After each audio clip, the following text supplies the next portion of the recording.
bespoke radio for the masses. Headline edition, July 8, 1947. The Army Air Forces has announced that a flying disc has been found and is now in the possession of the Army. If the game is rigged, change the game. Game changer. I occasionally think how quickly our differences worldwide would vanish if we were facing an alien threat from outside this world. This is Fade to Black with your host, Jimmy Church, on the Game Changer Radio Network. I need your help to get to the year 1985. You're listening to Fade to Black with Jimmy Church on the Game Changer Network.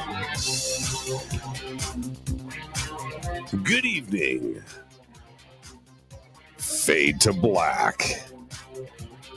Bespoke radio for the masses. Yeah, man. How you doing? Today's Tuesday, November 15th, 2022. Dave Schrader. Let's do this, man.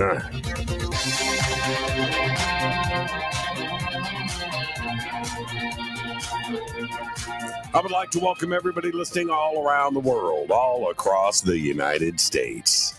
Hither and thither, to and fro, back and forth, up and down, east and west, north and south, far and near.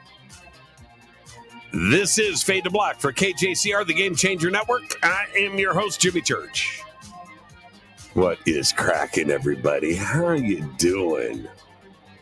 How you doing? All right. Tonight, on this very program, tonight, right here, Dave Schrader. That's right. Dave Schrader is with us. We're going to be talking about our spooky world tonight. Well, I've got a little warm-up for that in just a minute. And then tomorrow night, Richard Dolan's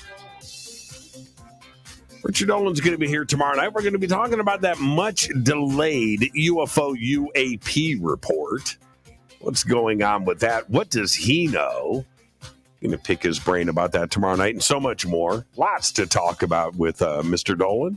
That's tomorrow night. Thursday is another Fader night with open lines all night long. All right, now coming up, I will be hosting and emceeing the Conscious Life Expo this February 10th through the 13th, 2023 at the LAX Hilton. I'm going to be hosting a luncheon.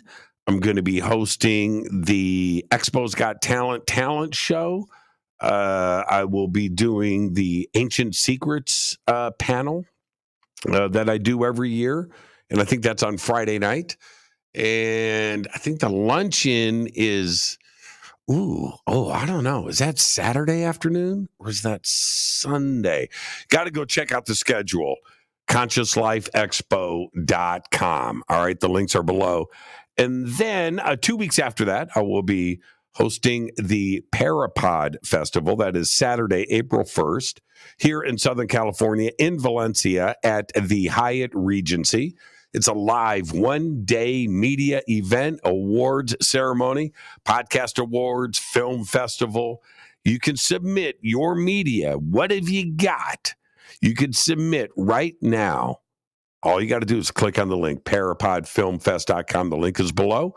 We've also got it throughout social media. Then a week after that, April 7th through the 14th, 2023, I will be hosting and presenting on the Hidden Secrets Seminar at Sea Cruise.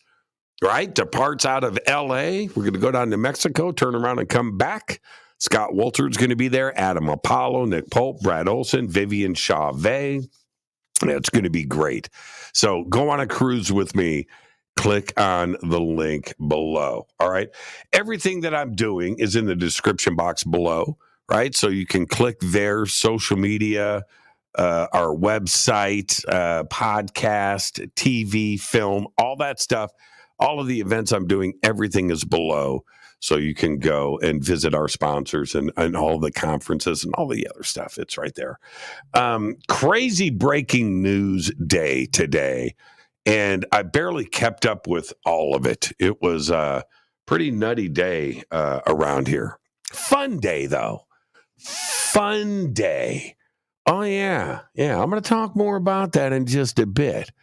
What goes on in my world? Yeah, stay tuned. But let's get to the breaking news. Scientists just found, I hope you're sitting down.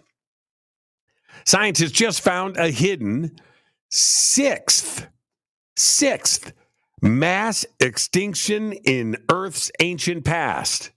New evidence suggests that a global drop in oxygen levels about 550 million years ago led to the Earth's first known mass extinction. The height of the Ediacaran period, about 550 million years ago, was a boom time for life in Earth's oceans. But then 80% of life on Earth disappeared, leaving no traces in the fossil record. Now, a new study suggests that these missing fossils point to the earliest known mass extinction event on Earth. The first communities of large, complex animals were killed by a steep global decline in oxygen. The period may have ended in a mass extinction event caused by low oxygen availability in the ocean.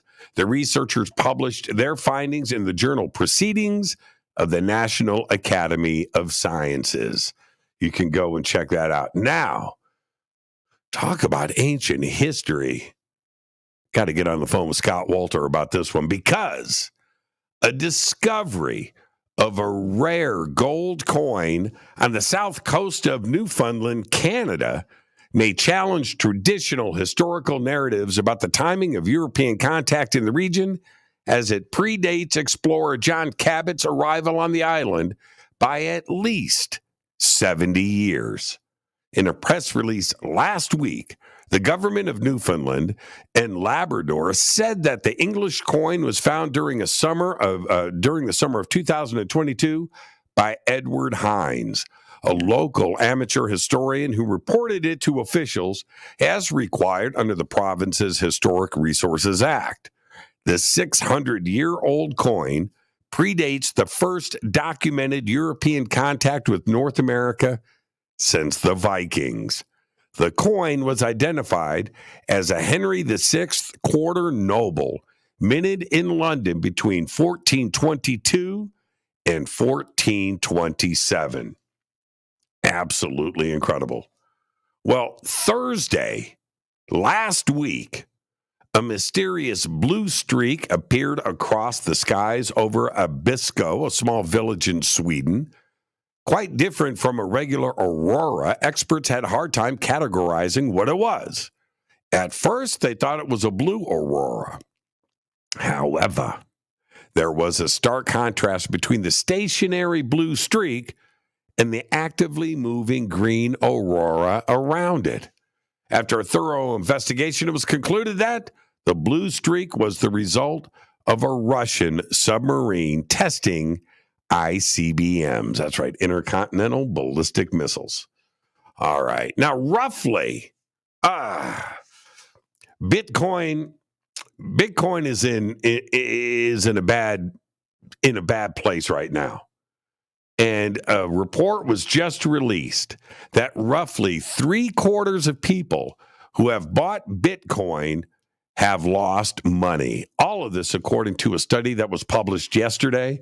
Economists at the Bank of International Settlements, an institution widely considered as the central banks of central banks, all right, analyzed data on investors in cryptocurrencies in 95 countries between 2015 and 2022. 3 out of 4 people. Absolutely incredible. Now, this is pretty disturbing, but you need to listen to me carefully. Air carriers, commercial airlines, will be unable to fully meet deadlines to retrofit planes to avoid interference from the latest generation of 5G C-band wireless service. The aviation industry said all of this today, urging the White House to help avert a standoff. Concerns that 5G services would and could interfere with airplanes' altimeters, which give data on the plane's height above the ground, are crucial for bad weather landing, led to disruptions at some U.S. airports earlier this year. A letter signed by Airlines for America, Boeing, Airbus, Embraer, aviation unions, and others backed the Federal Aviation Administration request to mandate an extension of mitigation by wireless carriers as airlines retrofit radio altimeters. Absolutely incredible. All right, Google back in the news because Google will pay a $391.5 million settlement after over 40 states alleged that the tech giant illegally tracked users' locations. The company was accused of violating state consumer protection laws by tracking customers, including when their location tracking settings were turned off. That's right. An investigation was led by Oregon and Nebraska and comes as state attorney generals have recently become more aggressive in targeting the firm's user tracking practices. The settlement is the largest consumer privacy settlement by states in U.S. history. Google previously settled a similar suit brought by the state of Arizona for $85 million. Indiana, Texas, Washington, and the District of Columbia also sued the company in January over deceptive location tracking practices. Absolutely incredible. All right. That's your breaking news. Let's get this show cracking. On this day in history, OTD, 1965, at the Bonneville Salt Flats in Utah, 28-year-old Craig Breedlove sets a new land speed record, 600.601 miles an hour in his car, the Spirit of America, which cost $250,000 and was powered by a surplus engine from a Navy jet. On this day in 1965, at the Peterson Automotive Museum, I'm pretty sure they've got the Spirit of America there. Yeah, on the ground floor. Pretty sure it's the Spirit of America. I could be wrong. Fader fact. Check this out. I read the history, the biography of this guy today. It's absolutely incredible. Ignaz Semmelweis, the inventor of washing your hands with soap, was called, and I quote, scientifically unsound, end quote, and confined to an insane asylum where he died. And that is your Fader fact. Go and check it out. Go and check it out. It's an incredible story. Incredible. All right. Tonight, we welcome very special guest Dave Schrader is with us. We're going to be talking about our spooky world. Tomorrow night, Richard Dolan, he's going to be back, and we are talking tomorrow night about the much-delayed UFO UAP report. Lots of rumors going around. What does Richard know? If I've heard anything, I'll share it tomorrow night. And what's going on with that? Lots of rumors. And then Thursday is another Fader night with open lines all night long. All right. Now it's time for me to hit this River Moon coffee. That's right. Fade to Black blend. I've been drinking it through the whole show. It's cold. I've got my thermals on, with my Ozzy Osbourne t-shirt over the top. It's cold. It's cold. Gotta drink my coffee. River Moon coffee. rivermoonwellness.com.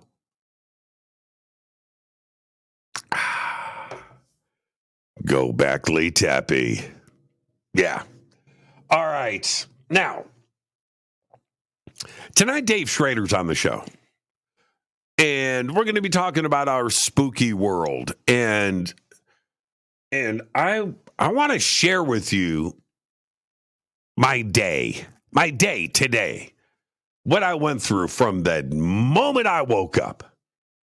Crazy day, spooky day, haunting day. And it started last night because, well, okay, let's go back to this morning. This morning, I got up, walked in the bathroom, looked in the mirror, and I said out loud, well, that was scary. Now, when you do that, when you're by yourself and you talk to yourself, especially looking in the mirror, and you say that, I meant it. Now, last night, I set myself up. I did. I didn't know it. Let me explain. Let me get into this. It was just absolutely bizarre. So I'm going to go through all of this. I want you to just think about this. Because, okay, first I did something that you should never do alone. And that is, I watched a documentary called The Hat Man. A documentary. All right. Now, okay. I got through the first 30 minutes of it before I turned it off. And here's the deal. I'm alone. I'm in this big house, and this documentary was just too much. And it wasn't necessarily the people that, one after another, rapid fire, click, click, click, sharing their stories and encounters with black shadows wearing hats. That's enough right there, right? Watching this. But it was the drawings of what they were seeing and describing.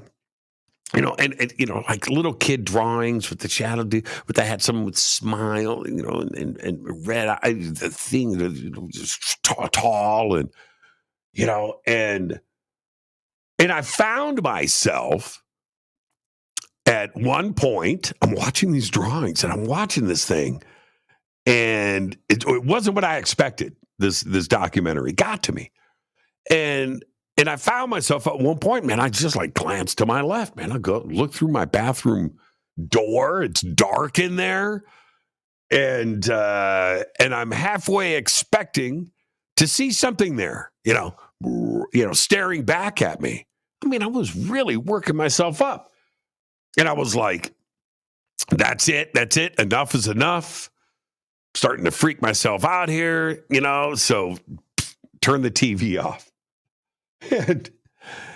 And it just went from bad to worse because on my nightstand, I picked up my copy of J. Allen Hynek's book, The Hynek UFO Report, the authoritative account of the Project Blue Book cover-up. Right?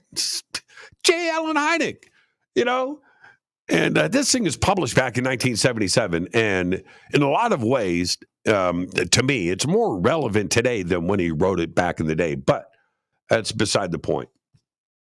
So I got the TV off, I pick up Hynek's book, and somewhere around chapter 5, Hynek talks about these two cases. And one was like a trout farm in Idaho. It's like 1947, these two cases. No mention of Roswell, by the way, or Kenneth Arnold.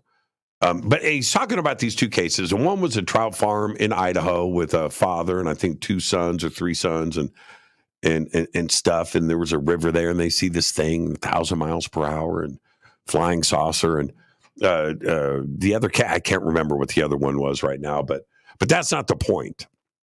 The point is, I was starting to get sleepy. I'm reading a book, and you know what happens, right?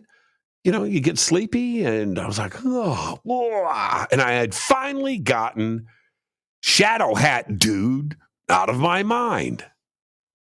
So I thought, I wonder if Hynek's UFO report is on Audible, right? I mean, if it is, I can go to this chapter. I'm thinking all of this in my mind. I just want to keep it going and keep Shadow Hat Dude out of this thing. And so if it's on Audible, I can go to the chapter that I'm in right now and listen to these two cases from Blue Book, right? Makes sense. So I go to Audible on my iPad. Hynek, there it is. It's like, all right, cool. Do the purchase, do the confirmation, boom, I queue it up to chapter 5. I turn out the lights, and I slowly phased out. I phased out to Hynek's Blue Book stories. Very cool. It was cool for a little bit. Now, I don't know. I don't know what Hynek was talking about, or whoever's reading the book or whatever. All I know is my dreams were full of little gray dudes running around my bedroom in the dark. I mean, like, seriously, like in a messed up way. And I woke up, and I'm freaked out. And I look around, and I'm just like, what, and all is good, nothing is there. Oh man, right? So I laid back down, closed my eyes, calmed down, and the Bluetooth speaker connected to my iPad creates this really faint echo that bounces around my room. And honestly, it sounds like someone else is talking somewhere else in the house. It's this echo.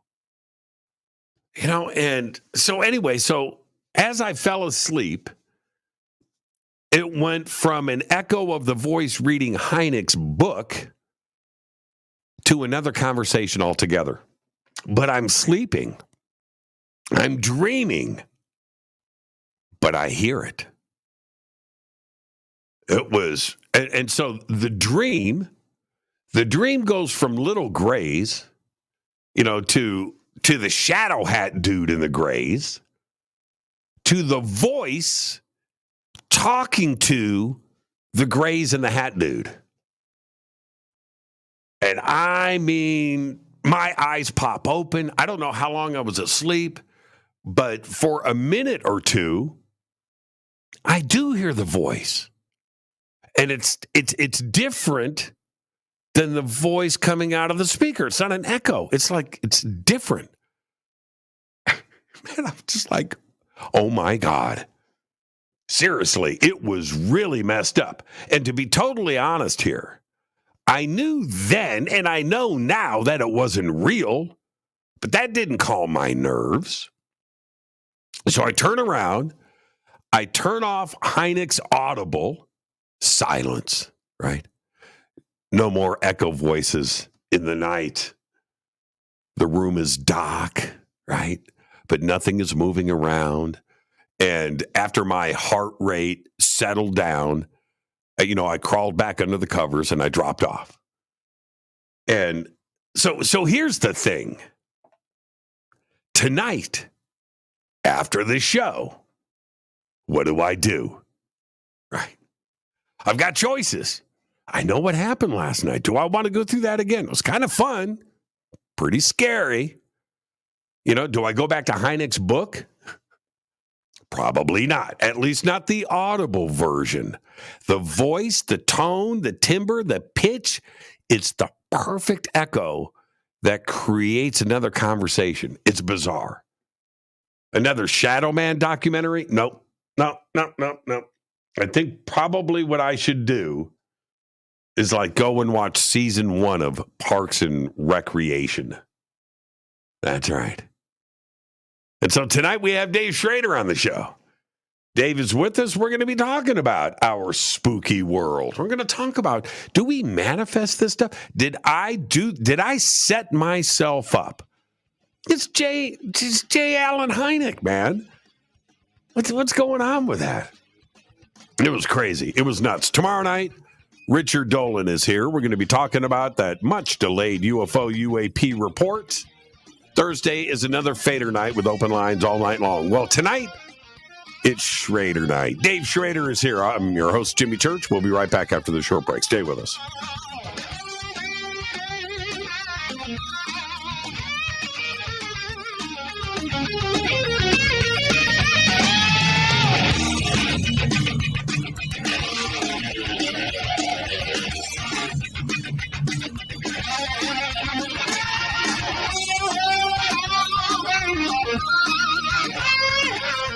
This is Nicole Church, daughter of you-know-who, and you're listening to Fade to Black on JimmyChurchRadio.com and the Game Changer Network. You're listening to Jimmy Church and Fade to Black on the X.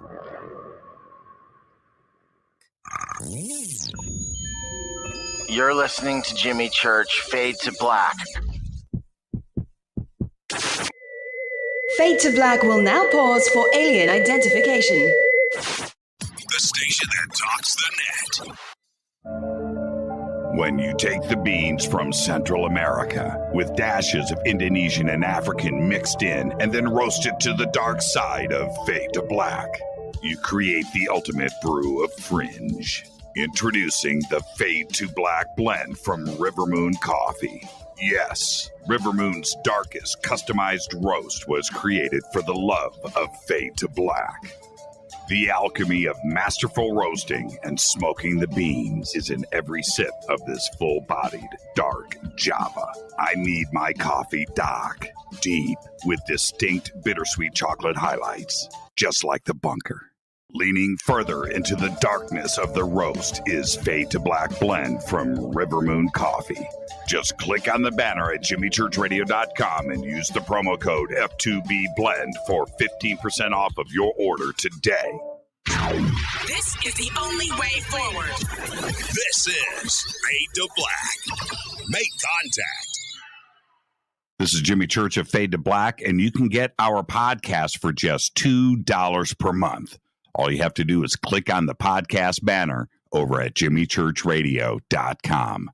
I'll be the host and MC once again this year for the 2023 Conscious Life Expo, February 10th through the 13th at the LAX Hilton in Los Angeles, California. This is a 4-day live event featuring hundreds of speakers, exhibitors, and not-to-miss special events. Check this out. Linda Moulton Howe, Bashar, Deborah King, Daniel Sheehan, George Norrie, David Wolf, Sean Stone, Danny Brinkley, Susan Slaughter, the Leo King, David Palmer, Scott Walter, and another 200 inspirational speakers. Special events include a disclosure lunch with me, Expo's Got Talent, hosted by me, a seance with Susan Slaughter, the George Norrie Forum, and the Leo King is going to DJ at a dance party. Over 200 exhibitors, over 200 speakers. It's the biggest event of the year. Tickets are on sale now at ConsciousLifeExpo.com. For everything you need, info, tickets, schedule, and speakers, please visit ConsciousLifeExpo.com. Go back, Lee Tappy.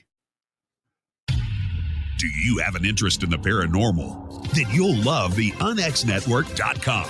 The X is your streaming audio and video for everything supernatural, strange, and mysterious, like UFOs, Bigfoot, ghosts, and so much more. From hosts like Jimmy Church, Whitley Strieber, Micah Hanks, and Christina Gomez. Visit the UnXNetwork.com show page for a complete list of all the paranormal programs you'll find on the X. Be sure to follow us on Twitter for updates at KUNXDB. Follow our Facebook group, UNX Network. Find the podcast on Spotify, iHeart, Audible, and Apple Podcast.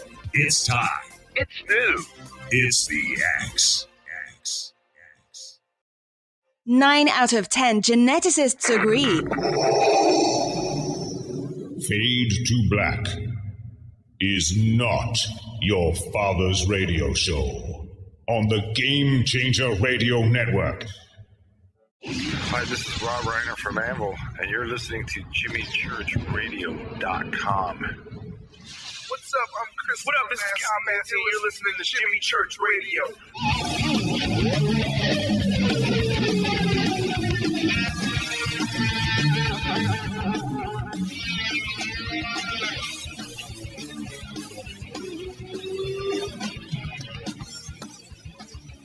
All right, welcome back. Fade to Black. I'm your Jimmy Church. Tonight, Dave Schrader is with us.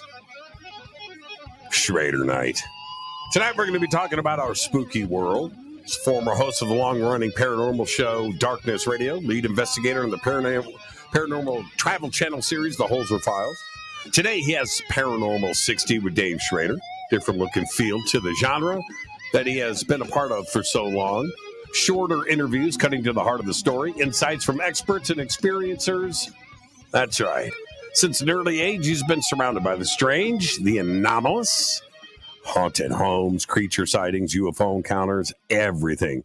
He continues to bring all of this and his journey with all of us every single week. He has been investigating everything himself, visiting some of the most active and haunted locations in the world. He doesn't hunt the paranormal, it hunts him. And with that, I had a cough. See that right there, Dave? That's paranormal. I was just about to cough and join with you. We're fighting the Rona in this household, so I will be riding my mute button throughout the night, and I'm sucking on Hall's lozenges and water. Hopefully that'll coat me. Yeah, I went to Egypt. And I got back October 12th. Today is November 15th. Mm-hmm. And, man, I'd just been fighting it for a month. And it came and went. Now, I took all the tests, so it wasn't the Rona. But, man, I got the Pharaoh's funk or whatever, man. I don't know what. I don't know. You know, you visit those tombs. I swear. Amon-Ra! Amon-Ra! Right? Unwrapping mummies, you know. That's right. And you know, I'm going to tell you something. You know how you go into like your grandmother's attic and there's that smell, you know, that attic smell. Okay. Yeah. Go into a 5,000-year-old pyramid. It's a whole nother level of funk, man. It's like, oh, okay. All right. What's going on here? It's trippy. It's trippy. It's a strange experience. But I'm heading to Egypt in February. And are you going to do the whole thing? No, I'm just going to stop at an In-N-Out burger and then head home. Yeah, I'm going to do the whole thing. Come on. Hey, Dave, I warned you earlier if it's going to be this kind of night. No, seriously. Are you going to go south and Luxor, Cairo, Giza? Yeah, we're going to see it all, and we're doing it. I've got I think 4 to 6 slots still open if anybody's interested in joining me, because we're doing it as a paranormal adventure, and we've got an amazing host out there who is tapped into the metaphysical and into the Egyptology world, and she will be walking us through this experience, and very cool. So if anybody's interested, darknessevents.com, they can go find information and join me. So you're going to do Saqqara too? The Bent Pyramid and Step Pyramid, Red Pyramid. I got to tell you, be pretty. Here's the thing: is this your first time? Yes. Okay, it was my first time. So, and you and I are really good friends. So let me give you some advice. Right now, it's the two of us, Dave. It's just the two of us. Just you and me. It's just you and me. Be prepared, man. There's some action going on, and I didn't. I study Egypt just like everybody. I'm into it. I love it. It's beautiful. And I thought that I was, I thought that I was ready. There's a spiritual and physical thing that combines, and when you least expect it, and I was like, what, and I didn't have, it wasn't like I had somebody holding my hand going, okay, this is what's going on right now with you. No. And it was a lot of fun, man. It's you'll see. You're gonna have you're gonna make some contact. Well, and we're going to be there for the 100th anniversary of the opening of King Tut's tomb, and we get access to Howard Carter's house. So, going to be pretty cool, pretty spectacular. Yeah. We did. Okay. We stayed at. I'm trying to think of the name of the hotel now. The Winter Palace. I think that's what it's called. And that's where Carter did the press conference. Right there on the steps, and it's a beautiful hotel, and the history of everything. And you walk around, and you're like, well, yeah, that's where it went down, right? Okay, yeah, we did the whole thing, Valley of the Kings, and enough. People have been listening to me talk about Egypt now since I got back. It was just extraordinary, and the spiritual side of it, though, it's 5,000 years of ghosts and things wandering around there, and it's for real. You're going to love it. Yeah, that's why I'm going as a Schraders of the Lost Ark event, so people can join me. We'll have a little fun. See, Schrader Knots, Schraders of the Lost Ark, dude. I could play that game all night long. Oh man, I love it though. I'm wondering. I'm going back there twice next year. Should I make it 3 times? Should I go? Maybe. Should I go with you? God, you and I would have a blast, man. Yeah. You just wait. And okay, I'll say this before we move on. The Great Pyramid, amazing. Giza, amazing. It is, right? And the buildup. Wait till you see the rest of Egypt. You're going to go, well, yeah, the Great Pyramid's pretty cool, man. But dang, Athos is pretty, that Walmart. Wow. The Egyptian Walmart in the shape of a pyramid. I'm looking forward to that. Man, Schrader's on his game tonight, man. He's all jacked up with fast food. See, here's the thing. One last note, and just put this in the back of your mind. When you fly into Cairo and you look out the window and you see the size of Cairo, you're not going to be prepared for that. You're not. No, it's the biggest city in the world, and not only so you have that, right? But it's like the biggest city by far, right? You will not get over. You will not get used to the size of Cairo. It's a 5,000-year-old city, right? Which is just a crazy thing. So you've got this mix of old and new. It's ancient, man. Giza is Cairo, right? So you've got the 5,000-year-old pyramids that are part of Cairo, and but the size of the city and the people and the traffic and the smiles on their face, it's gonna blow your mind. It's gonna freak you out. So just go. Church is right. Whoa. So yeah, you're gonna love it. It's incredible. I'm psyched. Can't wait. That's been a spot I've wanted to go. I wanted Australia. I got to Australia. I wanted England. Got to England. Been to Germany, Prague, France, Ireland, Scotland. Egypt was really kind of the last one on my bucket list for right now. So I got to start adding to that bucket list because it's getting short, man. I don't want to hit a goal too quick. Yeah. Enough. I could talk about Egypt all night. Seriously, it was a profound, moving experience, and it was everything and more for me personally. But the spiritual journey, I mean, it's nuts, man. It's nuts. When you go to Dendera and you start to absorb, culturally, and what it represents, it soaks in.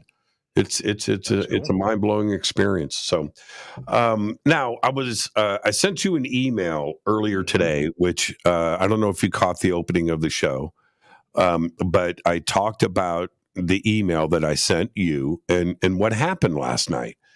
And it was crazy. Can we, of all things that got me into this nightmare thing that was going down last night, it was J. Allen Hynek, right? His Project Blue Book report that he wrote in 1977. That's what started to kick things off. And I watched this documentary on, I think it was called The Hat Man. I could have that wrong. And the mix of this, man. I mean, can we manifest this stuff? Is it something that, I was hearing things. Thank goodness I didn't see anything last night when I woke up, but I was hearing things, and I was hearing things in my sleep. And I just got terrified.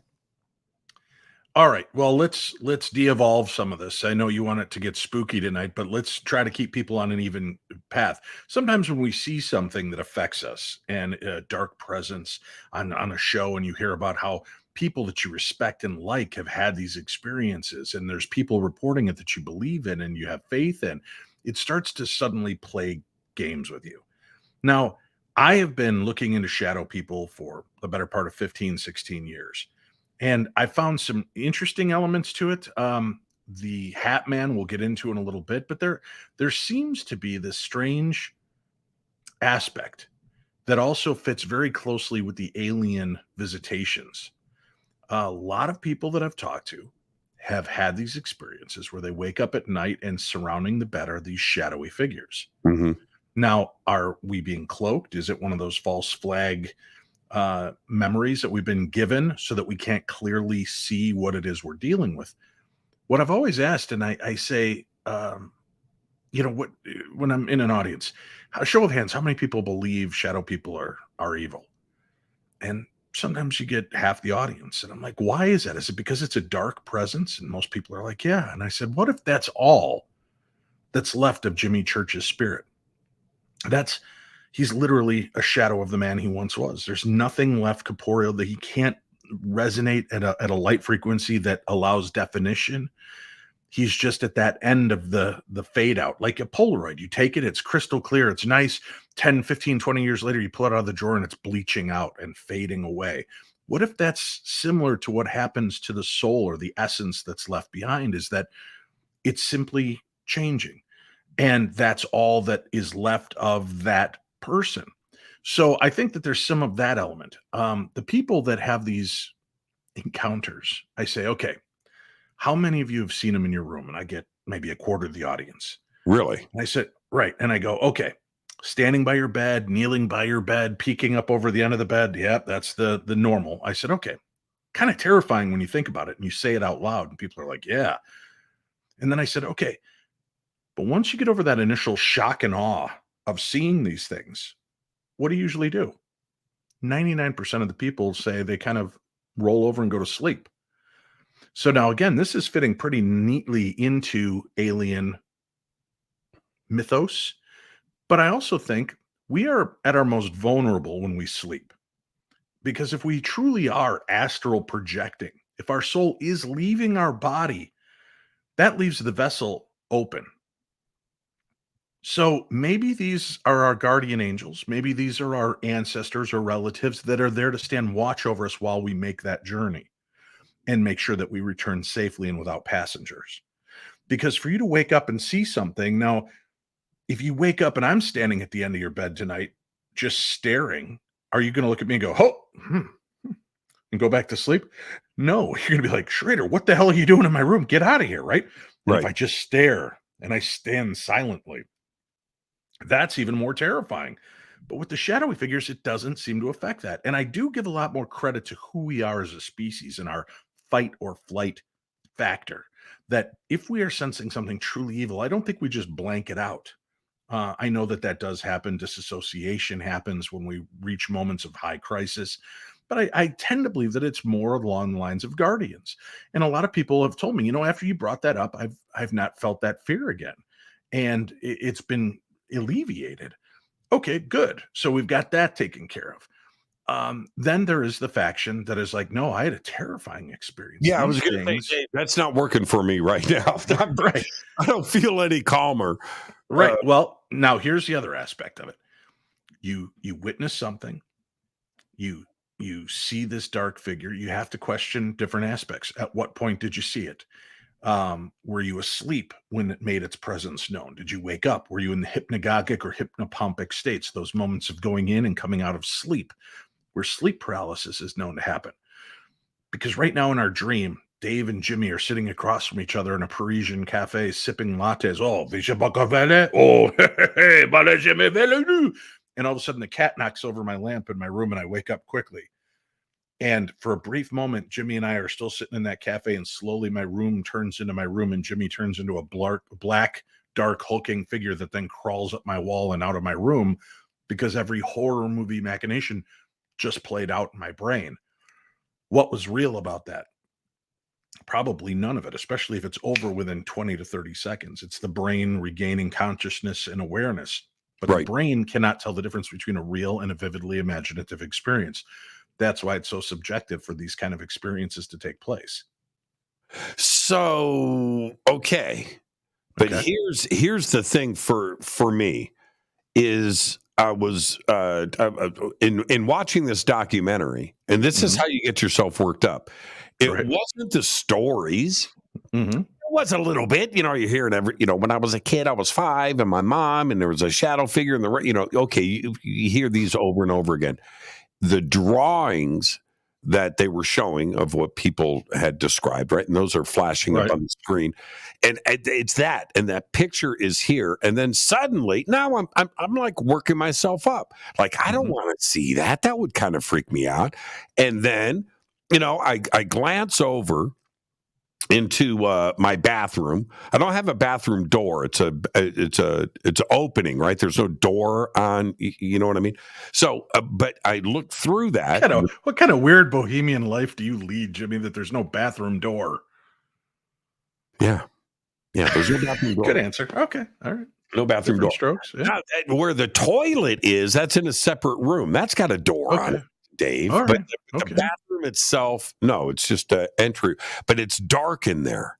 Right. And I worked myself up to the point where now I'm challenging myself to work it up the nerve to glance to my left, just in case. What if there's, and dude, I looked halfway expecting somebody, in the bathroom. And now suddenly I go from that, and I'm doing this to myself. And now I'm like scared.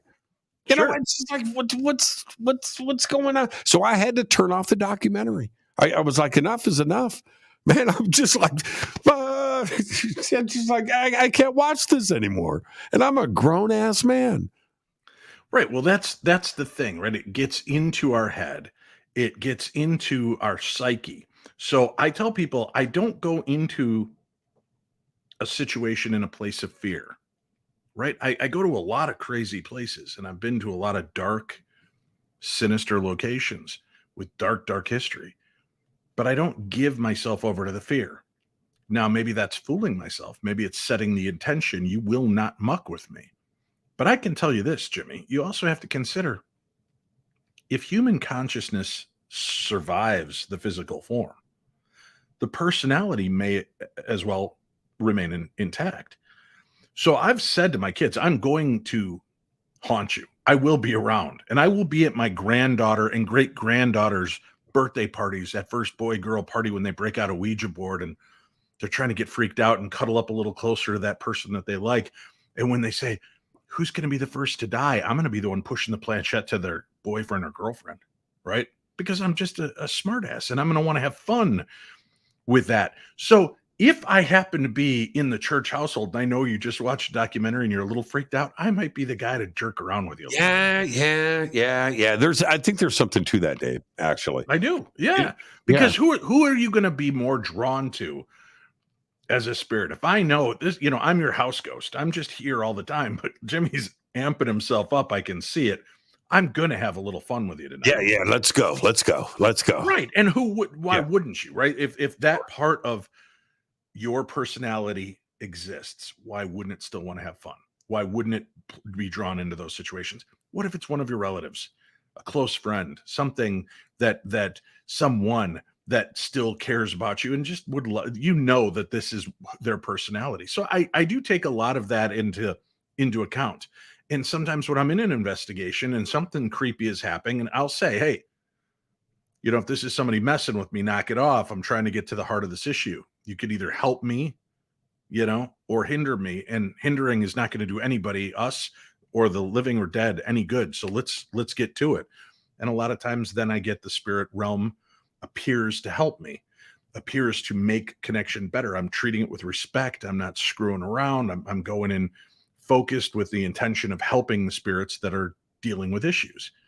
And then there are times when we're joking around and we get spooked because I think we're goofing around, and the spirit's in that same realm of mindset. It's going to mess with us because we're messing around and having fun. Oh, okay. So then the next stage of last night's Fright Fest, sure, was I decide, I turn the documentary off, and I grab J. Allen Hynek's book, the UFO Report, this thing on Project Blue Book, and so I'm reading it. I got the physical book, and I'm reading it, and I'm putting Shadow Dude out of my mind, right, Hat Dude. And it's fine. I'm, and I'm kind of now I'm getting tired. That's what you do when you read.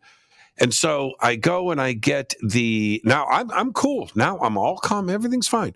And I decide I'm going to, because I'm in this chapter of the book where he's telling these UFO stories. And so I look for it on Audible so I can pick up where I'm reading now. Right. And so I find it on Audible. I queue it up, chapter 5.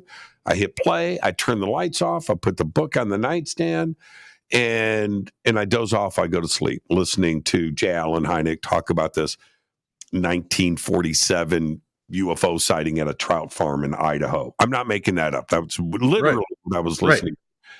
Dude, my dreams go to this little gray aliens. I don't know what Hynek is now talking about. I don't know how long I'm asleep, but I am having this crazy dream about little gray aliens running around in my bedroom in the dark, like straight out of Communion, right? It's like some Whitley Strieber stuff.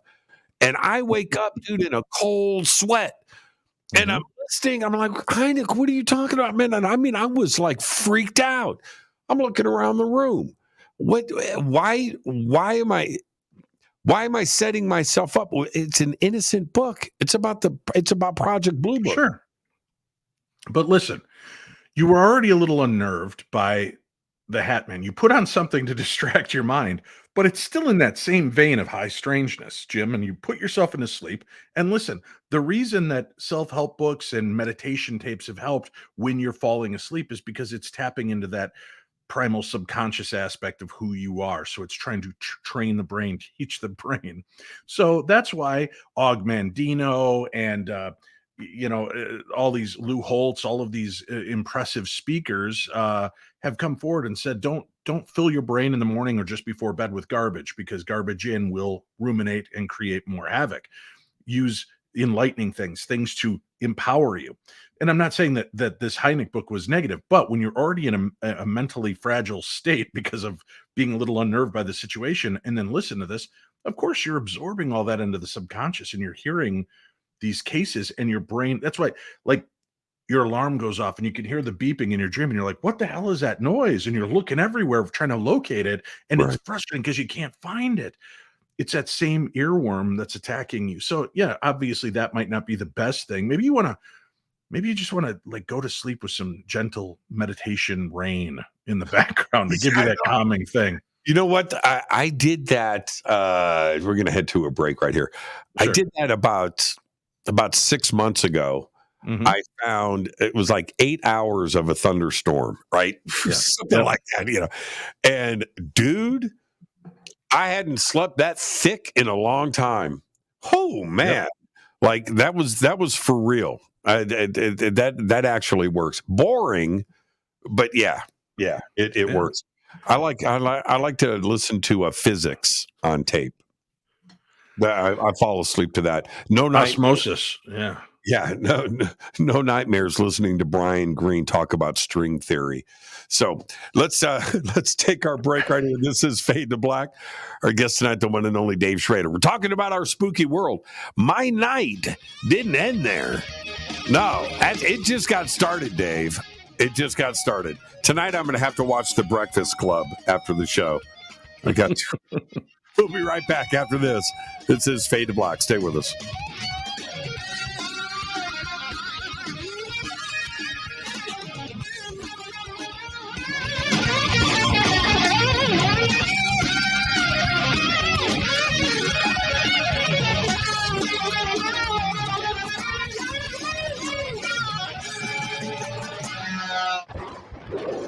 This is Fade to Black with Jimmy Church on the Game Changer Radio Network.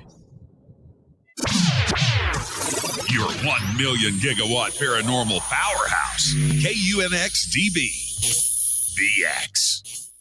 I'll be the host and MC once again this year for the 2023 Conscious Life Expo, February 10th through the 13th at the LAX Hilton in Los Angeles, California. This is a 4-day live event featuring hundreds of speakers, exhibitors, and not-to-miss special events. Check this out. Linda Moulton Howe, Bashar, Deborah King, Daniel Sheehan, George Norrie, David Wolf, Sean Stone, Daniel Brinkley, Susan Slaughter, the Leo King, David Palmer, Scott Walter, and another 200 inspirational speakers. Special events include a disclosure lunch with me, Expo's Got Talent, hosted by me, a seance with Susan Slaughter, the George Norrie Forum, and the Leo King is going to DJ at a dance party. Over 200 exhibitors, over 200 speakers. It's the biggest event of the year. Tickets are on sale now at ConsciousLifeExpo.com. For everything you need, info, tickets, schedule, and speakers, please visit ConsciousLifeExpo.com. Go back, Lee Tappy. This is Billy Carson, founder and CEO of ForbiddenKnowledge.tv. ForbiddenKnowledge.tv is the fastest growing and one of the most watched networks in the world. And I would like to personally invite you to check out our expanding library of TV, film, lectures, and special presentations. ForbiddenKnowledge.tv has over 6,000 videos covering lost history, health, UFOs, spirituality, and our future. We are committed to our community, and with my personal invitation, you can right now get your own free 30-day membership at ForbiddenKnowledge.tv. Your own library of information starts today at ForbiddenKnowledge.tv. Because you never got that pony you always wanted. Damn it. Jimmy Church and Fade to Black on the Game Changer Network. Listen, I know, and you know, that you've always wanted your first crystal skull. Or maybe you're a collector just like me, but you just don't know where to go to find the real thing. Then I met Carolyn Ford over at EinsteinTheCrystalSkull.com. Carolyn is the guardian of Einstein, one of the most respected ancient crystal skulls in the world. All of her unique skulls have been imprinted sitting with Einstein in his sacred lodge and are carved from the finest gemstone and materials. Imprinting is the process of receiving the ancient wisdom from the master skull or master computer.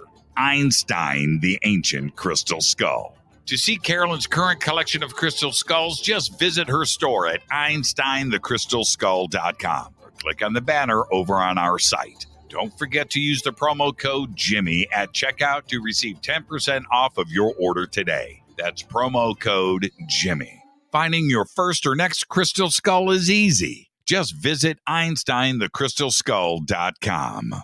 Hello, I'm Katie, and you're listening to my main man, Jimmy Church, on JimmyChurchRadio.com. Ray Hobbs here, repping the X, and you're locked on to Fade to Black with my homie Jimmy Church. Powered by the Fader Dots and the UnXNetwork.com. This is Toby Kebbell. You're listening to JimmyChurchRadio.com. Don't hurt me, Jimmy. I'm only little. Hey, I'm Adrian Grenier, and this is Ari Gold. We're the Honey Brothers. We're of the Honey Brothers. Hey, I'm Adrian Grenier. And I'm Ari Gold. We're the Honey Brothers. And you're listening to Jimmy Church. The Revolution. This is Jimmy Church of Fade to Black, and you can become an official Fadernaut by just going to our membership section at jimmychurchradio.com. Hello, this is Serena Wright Taylor from Conscious Life Expo, and you're listening to Fade to Black with Jimmy Church, who holds the Lucky Pony record for the best astrological chart since 1963. True story. This is Micah Hanks of the Gralien Report, and you're listening to Jimmy Church on Fade to Black.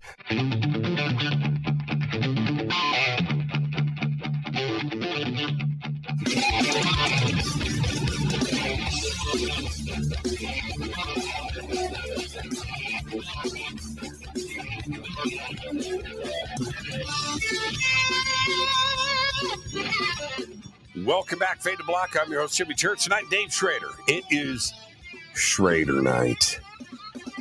Taking over Fade to Black. We're talking about our spooky world, and I want to analyze and break down my Fright Fest that I went through last night. And Dave, I know that you've got all of your haunted experiences, and I want you to share some of that with us tonight. But last night, I was terrified. TRRO5. Holy mackerel. Yeah, like for real. Straight into a literacy. Yeah, I see that. Yeah, I know, right? but here's the thing. I thought about this today. Now, I'm going to try to repeat the experiment a little bit tonight. Okay. I had something that I don't normally do. I had a giant salad before bed. Normally, I'm having a slice of pie, I'm having ice cream, a bowl of cereal. I had a salad, a big bowl. I'm wondering if that had something to do with it. I don't know, but eating, I think affects the dream state. But, sure. But here's the other thing. Well, does food affect the way you dream? Dude, have you not seen A Christmas Carol? Remember? Even Ebenezer Scrooge thinks that his moment with Jacob Marley was nothing more than a little undigested bread. Yeah, the concept that our food affects us, sure. And people have had really weird dreams on different kinds of foods. So, yeah, I believe that. Yeah, I think that would affect you. Yeah. A nice, healthy salad. Salad? That's what food eats. Yeah, exactly. So, okay. But here's the other thing that got funky for me last night, and was in my bedroom against the wall where my headboard is. It's tall. It's like 20 feet, and then it comes down at an angle like this. It's a frigging echo chamber in there, and so my Bluetooth speaker, right, which is playing Audible. If the timbre of the voice is just right, the pitch, the timbre, it sounds like a double conversation, right? And it's subtle. It's in the background because you can hear the speaker. You're hearing that direct, but you get this little thing off in the background, and it sounds like somebody's talking down the hall. It's like this weird thing. Okay, but I can deal with that. So that's firing off last night. I get back to sleep, and I calm down. There's no gray aliens running around in my room. But that frigging echo voice now, I'm hearing it in my dream. And it goes from being an echo of the audible to like its own conversation. This is my dream. And now I got Shadow Hat Dude. The voice is talking with the and I got this 3-way. Dude, I woke up out of my mind. And here I am, a grown-up, and I'm just trying to okay, right. I mean, I was like, what the hell? Okay, so but here's my point. All right, real quick. I'm going to start reading Dr. Seuss books to you and send you the audio to go to bed with. That'll be easier. Cat in the Hat. But when I woke up, that wasn't sleep paralysis or anything like that. But that voice, the echo voice, that was doing a different conversation. I heard it. Dave, I swear on all that I love, it was another conversation. And I convinced myself, I'm like, come on, man, you're imagining this. And then I turned it off. I turned off Audible. I got the room quiet, and the second conversation stopped. And I was, man, I haven't been that scared. You know, and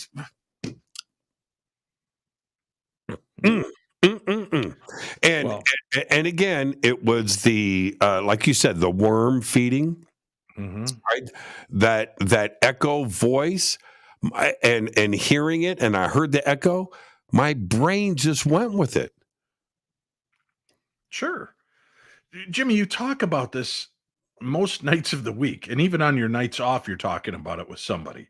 How do you think this is not going to affect you at some point?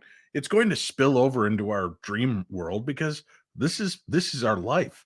I've had dreams right after I've had really intense conversations, and then I have to, like you, filter through. Was this real, or did I just hallucinate this? Because my brain was already saturated on that.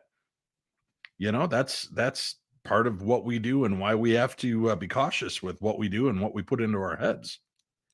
Check this out. Miss Marina just said, she says, salad greens, like fruit and veggies, are living foods and have their own consciousness. Oh, man. I almost brought that up to you, but I was like, I don't know if you're ready to let that absorb. Then you're going to be hearing lettuce screaming in your dreams tonight. As we chew it, right? Yeah. So I'm going to do the salad again tonight and just mess with it. I'm being very serious though about the Breakfast Club, Parks and Recreation. I'm gonna steer off of I'm not gonna watch the second half of that. Well, then you're changing the parameters of the experiment then. So how can you eat the same food hoping to try this out and then do something different? I ain't gonna do it, man. You know what? I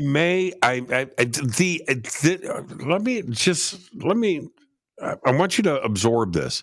The echo, the voice that was reading Hynek's book in Audible is the perfect pitch to go pop, pop, pop, pop, pop, pop, pop, pop, pop. You don't hear it with every single Audible book. It's different voices, different, it's male, female, pitches. Right. It's that. I'm telling you, man. You hear it. You hear this echo. I don't know if I can do that. I don't know if I can go through that again. Then don't. See, then what you might be doing is creating a bit of the ghost in the machine effect, right? You know what the ghost in the machine is, with the fan that was blowing on his eyes, setting up the moisture, and he was hallucinating. He was having visual hallucinations. You were creating audible hallucinations because it was in the register and bouncing back and forth, creating audible hallucinations. Your brain is trying to process what's being said and done, but it's being triggered almost by multiple sensors at the same time. And why is it that I keep going back to this, where I've set myself up, right? It's like I caused all of this, where now I want everybody to understand what I'm trying to say. I have to fall asleep on my back. I can't do it on my side. I don't want to not be able to see behind me, right? I don't want to have... But sleeping on your back sets you up and makes you more prone for sleep paralysis. Well, but at least I can see both sides of the room. I'm telling you, setting myself up, right? And this is how Edgar Allan Poe did it, right? You know what I mean? And you're just writing. Went insane. Yeah, I agree. Yeah, exactly. Exactly. I woke up this morning, man, and looked in the mirror and just went, that was crazy. I mean, that was just an all-night thing, waking up, terrified, going back to sleep, going back into it, waking back up again, freaking out. It was nuts. It was a crazy night. It seriously was. Sure. Right. And I don't disbelieve that. And I don't disbelieve the fear that it also struck in you. But we know that there are sounds that create the fear element. Like They what? found that there are minor notes you can play that actually stir that effect. There are these chords, and I'm trying for the life of me. It's been a long time since I've discussed it. There's this music that the church banned because they believed that it opened portals and it opened negativity. Do you know what I'm talking about? I do. Right. So those are minor chords played over, I believe, major chords. So it's called right. It's creating a resonance. Yeah, dissonant. Yes. So you're probably doing that same thing, having that effect. It'd be interesting if you put in direct earbuds and fell asleep. Would it have the same impact on you tonight? I don't think so. Yeah, here's another thing. I can't sleep in silence. Neither can I. I never have been able to. No. I got to have a white noise, a fan going. I've got to have or something. the sound of the ocean or something. Yeah. Yeah. I cannot silence. Hey, my brain. Can I mention something? Yes. I'm sure you get this as much as I do doing what we do. You probably got a lot of listeners that deal with a form of PTSD. There is my dad, my bio dad, brought me in on this about a year ago.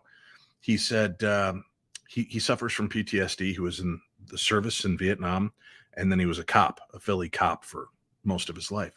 So dealing with the VA, they told him to listen to Diane Arkenstone. So I suffer from anxiety. And there are times when I get the anxiety that I'll lay down and I call out to my, I don't want to say the word because it'll fire everybody's off at home, but I call out to my little musical speaker and I tell it, play Diane Arkenstone, and it plays music by that. And it's rhythmic. It's amazing.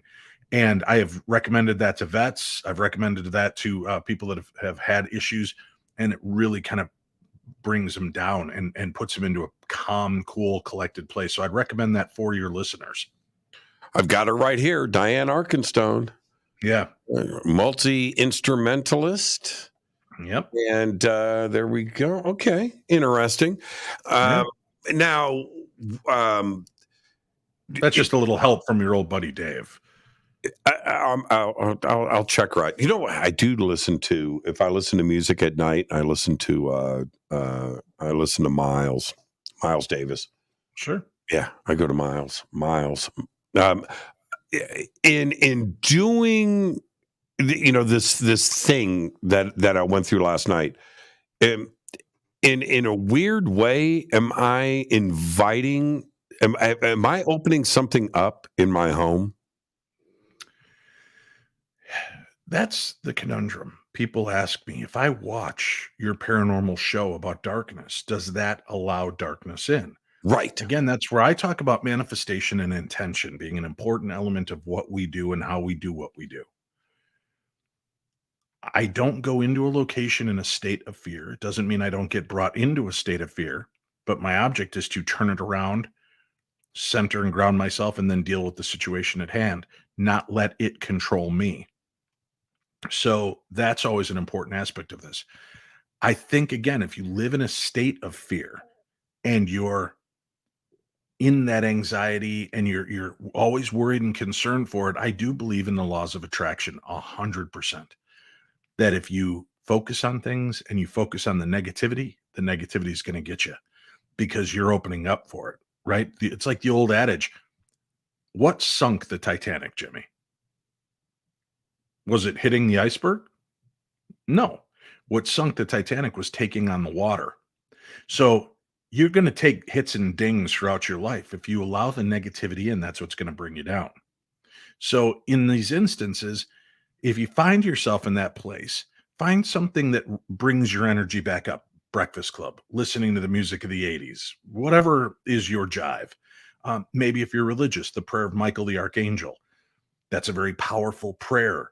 Listening to Diane Arkenstone to get your brainwave pattern into something. Pacal Bell is another great tool. If you want to really adhere something to your brain, listen to Pacal Bell while you read. And it seems to... I thought you said Taco Bell. No, that'll mess you up really bad all night in many different ways. And you are definitely inviting evil in at that point. But Pockle Bell, if you listen to Pockle Bell and while you're reading, it helps you to retain more of what you read. It's the meter and rhythm of the music. So change your rhythm, change your vibrational tone. And that sounds all tree huggery and weird, but it works. Don't live in that state of fear. Don't give command over to it. There's a reason we whistle when we walk through the cemetery, right? It's to get our brain out of that thought process, out of the scary place. Music resonates and vibrates and lifts us. So there's many different elements to that magic that we create naturally. So don't allow yourself to focus on those things. And as a perfect example, and I'll get very metaphysical and woo with you. Listen, I was a little kid in my parents' garage on a little Kmart tape recorder doing radio shows. I knew this was my life. Mm-hmm. It took me till I was almost 40 before I got to that point in my life, but I got there because it was always with me. I always saw it, and opportunities legitimately opened up for me. I was not physically seeking, but I found it every time. So I firmly believe that which you focus on, that which you give attention to, that which you give energy to, you feed. And if you feed fear, fear is going to rule your life. 100%. Yeah, and so so can you invite it in? Sure. Yeah. Can you feed it? Sure. Okay, so here's the trippy thing for me, where I'm constantly, like last night, trying to center myself, going, come on, church is just in your head, right? Okay. To calm yourself. But when I popped out of the dream state, and I heard this other conversation going on that was being caused by Audible, and I come out of that and I turn as soon as I turn the Audible off, Dave, I swear this is manifesting, because my house from the outside, it made like 3 noises at the same time. Right? And it was just like, dude, what's going? It's like I manifested that too, and or once you remove the audible effect, those were the natural sounds of your house that you always hear, but you're so used to. Yes, that's what I'm saying. That's exactly what I'm saying. It's exactly what I'm saying. It's just, and just feeding on itself and coincidence and weirdness, whatever. It was a gnarly night. Again, kind of fun though. We enjoy it. That's very cool. I that fear element is part of what moves us. We love that aspect. It's what pushes people to go to horror movies and on thrill rides, and just having an exciting aspect of that life. We love to be frightened. In Perch, there was a scene where you guys heard a voice, like disembodied voice in the room, and you guys all reacted at the same time. Mm-hmm. When that goes down, you're doing an investigation, and you do your thing with the sheriff. Okay, we're gonna go check it out first, and then okay. Right. What do you call that? You're going to do your baseline investigation. Yeah. So we're going to go do our baseline investigation. And when you hear a voice like that, is it the location, or is it something that you're bringing out, that you're amplifying? I don't know. I can't tell. Cindy's the medium. That's where we use her. I can't tell if it's my own spirits that are helping me connect. Right. And translating, I don't know what it is. One may feed the other. It's the chicken and the egg scenario, right? What causes this? I don't know. Well, okay, so let's move this around just a little bit. Sure. Let's say you're doing your baseline outside and the sheriff is in the room. Does the sheriff hear the same voice if you're outside, or is it because you guys are in the room? When we were there at the Heddick house, Help Us, I think, is that the name of the episode? Help Us. I can't remember the name of the episode, but it was one of the final episodes of Ghosts of Devil's Perch. And we heard this little boy tell us his story. And he talked about this negativity. And the sheriff is standing there, and this guy's a stoic man, and he's listening, and you could see he's kind of like, oh God, this kid's crazy, or too wild an imagination. So once he gets done, I go, okay, is there someplace he can go so we can talk as adults with his parents? Yeah, honey, go to your room here, watch your tablet. So as he goes into his room, and we're standing in the hall, I can see his bedroom door. All of a sudden, the light starts flickering and going off, and he goes, he's here, and the sheriff is standing right there. We've just watched the video of the front door open on itself and close, and we're hearing this out loud. We're hearing this kid responding to something, and the lights are going on and off in his room. So I walk around, and the sheriff looks at me and he goes, that's your call, not mine. Yeah, so I go walking around, and I look in there, and I'm thinking, is this kid messing with the light switch? And I walk in, and he's just sitting there on his phone, and he's looking up, and the lights are going, and he's so used to it because it's so weird. But it didn't happen till he went into that room. So sometimes there is what we call a poltergeist agent. That's the person that you go in and deal with that has the activity centered around. And usually it's a preteen boy or girl. And in this case, that's what we were dealing with. So in my walk-in closet, the light has been flickering for the last year. Sure. And so not all the time, but it flickers, right? And so finally, it's like 2 weeks ago, I get my little step ladder. I'm going to get up there, take the cover off, and tighten up the light bulb, right? I get my step ladder, I go in there, so I unscrew the thing, and take friggin' light bulb is tight. I was like, oh, man. I don't need this, man. I don't need this. It was tight. I was expecting it to be loose and wobbly, and I was going to fix. No, it's tight, and that thing flickers when it wants to. I still haven't figured that one out. I'm right. Not Well, that could be wiring in the walls. That's something outside of the realm of just the socket itself. Could be mice that have chewed on it, a squirrel that got in there, a raccoon. Could be moisture. It could be a demon. Yep. Check this out. This is from Hungry for Mars. He says, Dave, what do you think about being able to take control of a dream? Specifically, if I don't like the first run of a scene, I can play it back, but change details so they are more favorable or interesting. Great question. Lucid dreaming. I firmly believe in lucid dreaming. I've been able to do that myself. Once I start to realize I'm in that dream realm, I will have more fun with the dream to control it. Sometimes you cling to it a little bit more because, hey, I'm flying in this dream.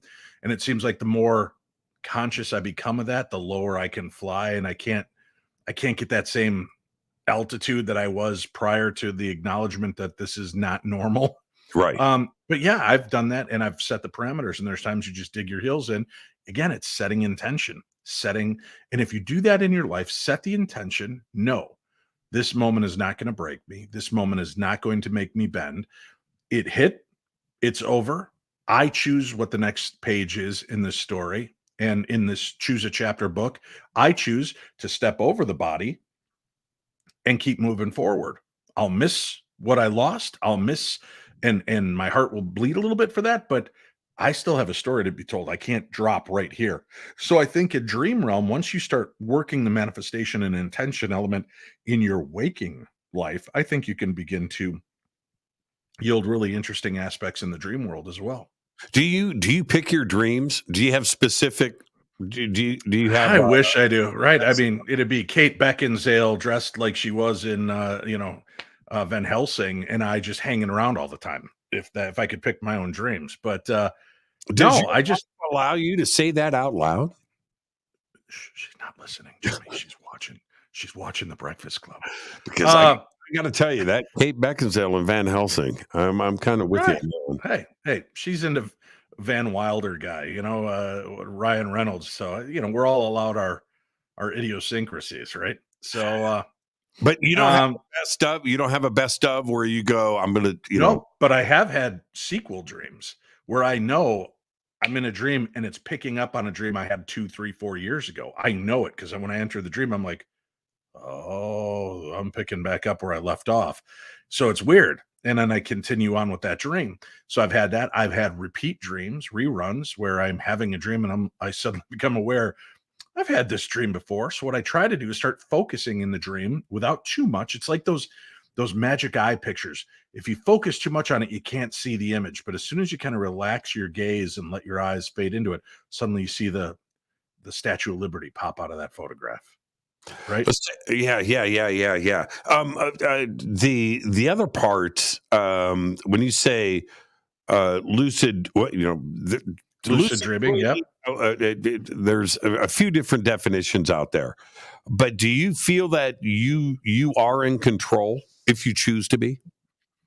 Sometimes I'm at the whim of my dream, and I don't always know I'm in a dream. It's when I become conscious of the dream that, that's when I'm aware, oh, this is going on. If I'm not, like I said, the brain cannot tell between a real and a vividly imaginative experience. That's why your brain sends out that, not anesthetic. I can never think of the damn word, anesthesia, basically to keep your body from moving. So that when you're dreaming about having a fight with Rocky Balboa, you're not punching your spouse, because the brain can't tell that the physical and the dream state are two different things. So the body has to accommodate for that. So I wish I could, and maybe if I gave it more time, but I've never really focused on trying to have lucid dreams because I try to control everything in my waking moments. Let my dream world take me where it wants to go. Wow. I'm the opposite. But last night I couldn't get away from what was going on last night. I tried, and that ran. How about those nightmares? Have you ever had those where you wake up and you're like, "Oh God, I'm out of it," and then you go back to sleep and you're right back in the nightmare, and you're like, "No, I was out of here. How did I get back in?" I did that 3 times last night. 3 times. I used to. Well, I still can if I choose to. I've got 2, 3, maybe 4 dreams that I can go straight into. But absolutely. I mean, I have one specific dream. It involves a Mustang, a 2+2 fastback 1966 Mustang that's sitting outside. I walk out of the door, get into the Mustang, and drive across the country. While holding hands with Dave Schrader and listening to Berlin's "Every Breath You Take" kind of song, right? How did you know that? I know things about it. You just think you're in control of that dream. I'm the one bringing it to you, John. How did you know that? Let's take our break right here. I guess that's the one and only Dave Schrader. We're talking about our spooky world. We're going to continue where we're leaving off right now. I am your host, Jimmy Church. This is Fade to Black. Stay with us. We'll be right back after this short break.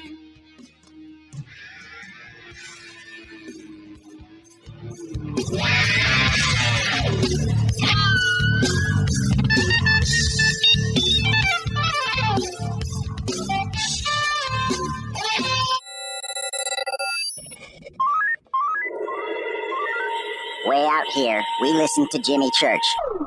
You're listening to Fade to Black. You're listening to Jimmy Church and Fade to Black on the X. ¿Qué tal, mis amigos? Yo soy Mario Carson, el tiburón, y los invito para que escuchen a mi buen amigo Jimmy Church Radio. ¡Claro que sí! The Believer is the chilling true story of Dr. John Mack, a renowned Harvard psychiatrist and Pulitzer Prize winner. This is an outreach program from the cosmos to the consciously impaired. He risked it all to investigate human encounters with aliens. The Believer, Alien Encounters, Hard Science, and the Passion of John Mack. Written by award-winning former New York Times journalist and author Ralph Blumenthal. Now available in paperback from High Road Books. Introducing the Game Changer blend from River Moon Coffee that delivers a customized blend made specifically for the Fadernauts. If the game is rigged, change the game. It's a bolder cup with some bite. Game Changer is the coffee of choice for those that prefer an organic dark roast that is slightly lighter and milder, but it's still dark. with wild notes of pecans and chocolate, with a rich, balanced, full-bodied cup that is roasted to perfection, or a great coffee to start your day as an after-dinner coffee or anywhere in between. Artisan, small batch, roasted to perfection. USDA certified organic. All River Moon coffee is freshly roasted and packaged in the USA. Just go to rivermooncoffee.com or click on the banners over on our site and use the promo code F2BBLEND for 15% off of your order today. rivermooncoffee.com. Do you want to be an official Fade or Not? Of course you do. This is Jimmy Church of Fade to Black. Just go to our membership section at jimmychurchradio.com. Fade or Nots. When you think about the future of our country and where we're headed, do you wonder about the food supply? I do. Disruptions in the food supply chain could be disastrous, and they usually occur with little warning. That's why the smartest thing you can do today is to stockpile emergency food, water, and other essentials. I personally recommend My Patriot Supply. They're the nation's largest emergency preparedness company, serving millions of customers for more than a decade. In fact, they're the only source my family trusts for our preparedness plan. You should too. Right now, save 20% off a full 4-week supply of delicious meals that provide 2,000 calories a day. Saving 20% helps too, doesn't it? Especially now. So go to preparewithjimmy.com and get ready. That's preparewithjimmy.com. There's no time to lose. Do it now. So, you love talk radio? Then you'll love TalkStreamLive.com. TalkStream Live is always on, 24/7, with the best streaming talk shows. Find your favorite talkers and discover some new ones. It's free, readily available online or on mobile with any smartphone or tablet. Finding your favorite talk shows all in one place has gotten a whole lot easier. Just go to TalkStreamLive.com. Be sure to download the free apps from Google Play or the iTunes App Store. You listen to us, and we listen to you. And so does the CIA. Hi, I'm Ray Sobbs, and I'm here to tell you about something I really think you're going to like. The UNX Network is a part of a larger group called UNX Media, and one of the things we offer is the quarterly UNX magazine, which is available both in print and digital formats. This amazing magazine covers all aspects of the unexplained and makes for a great coffee table periodical that is certain to spark enlightening conversations in your living rooms. We invite you to check out the latest digital issue for free. Just go to unxnetwork.com/membership and fill out your free membership with your name and email and become a new free member. The new summer issue is now available, and the theme is Time Anomalies, which includes a feature article written by our managing editor, Lee Spiegel. Just go to unxnetwork.com/memberships. That's unxnetwork.com/memberships and get your free e-copy of the UNX magazine today. You are listening to Fade to Black with Jimmy Church on the Game Changer Network. Oi, oi, I'm Reese Evans. You're listening to Jimmy Church. This is Revolution. The revolution will not be televised. The revolution is on radio. Ciao.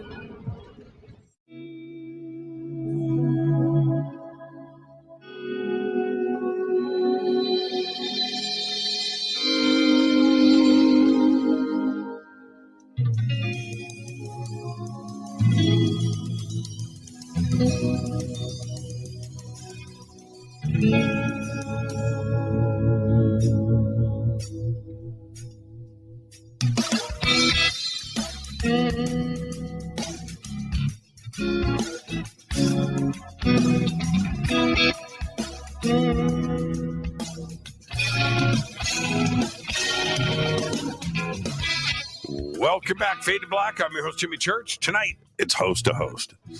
I said it, Dave. I said it. I'll say it again, too.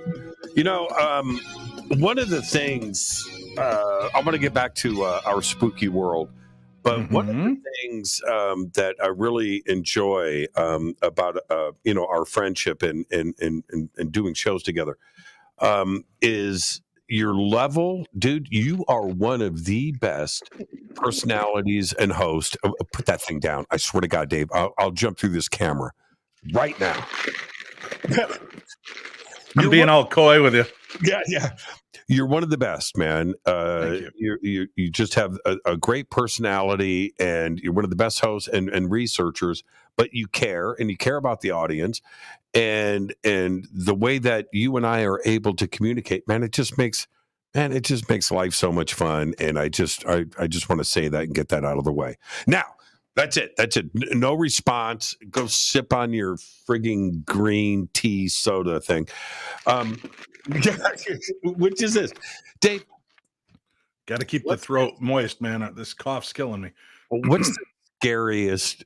What's the most scared you have ever been? What happened? Paranormal wise, Yeah.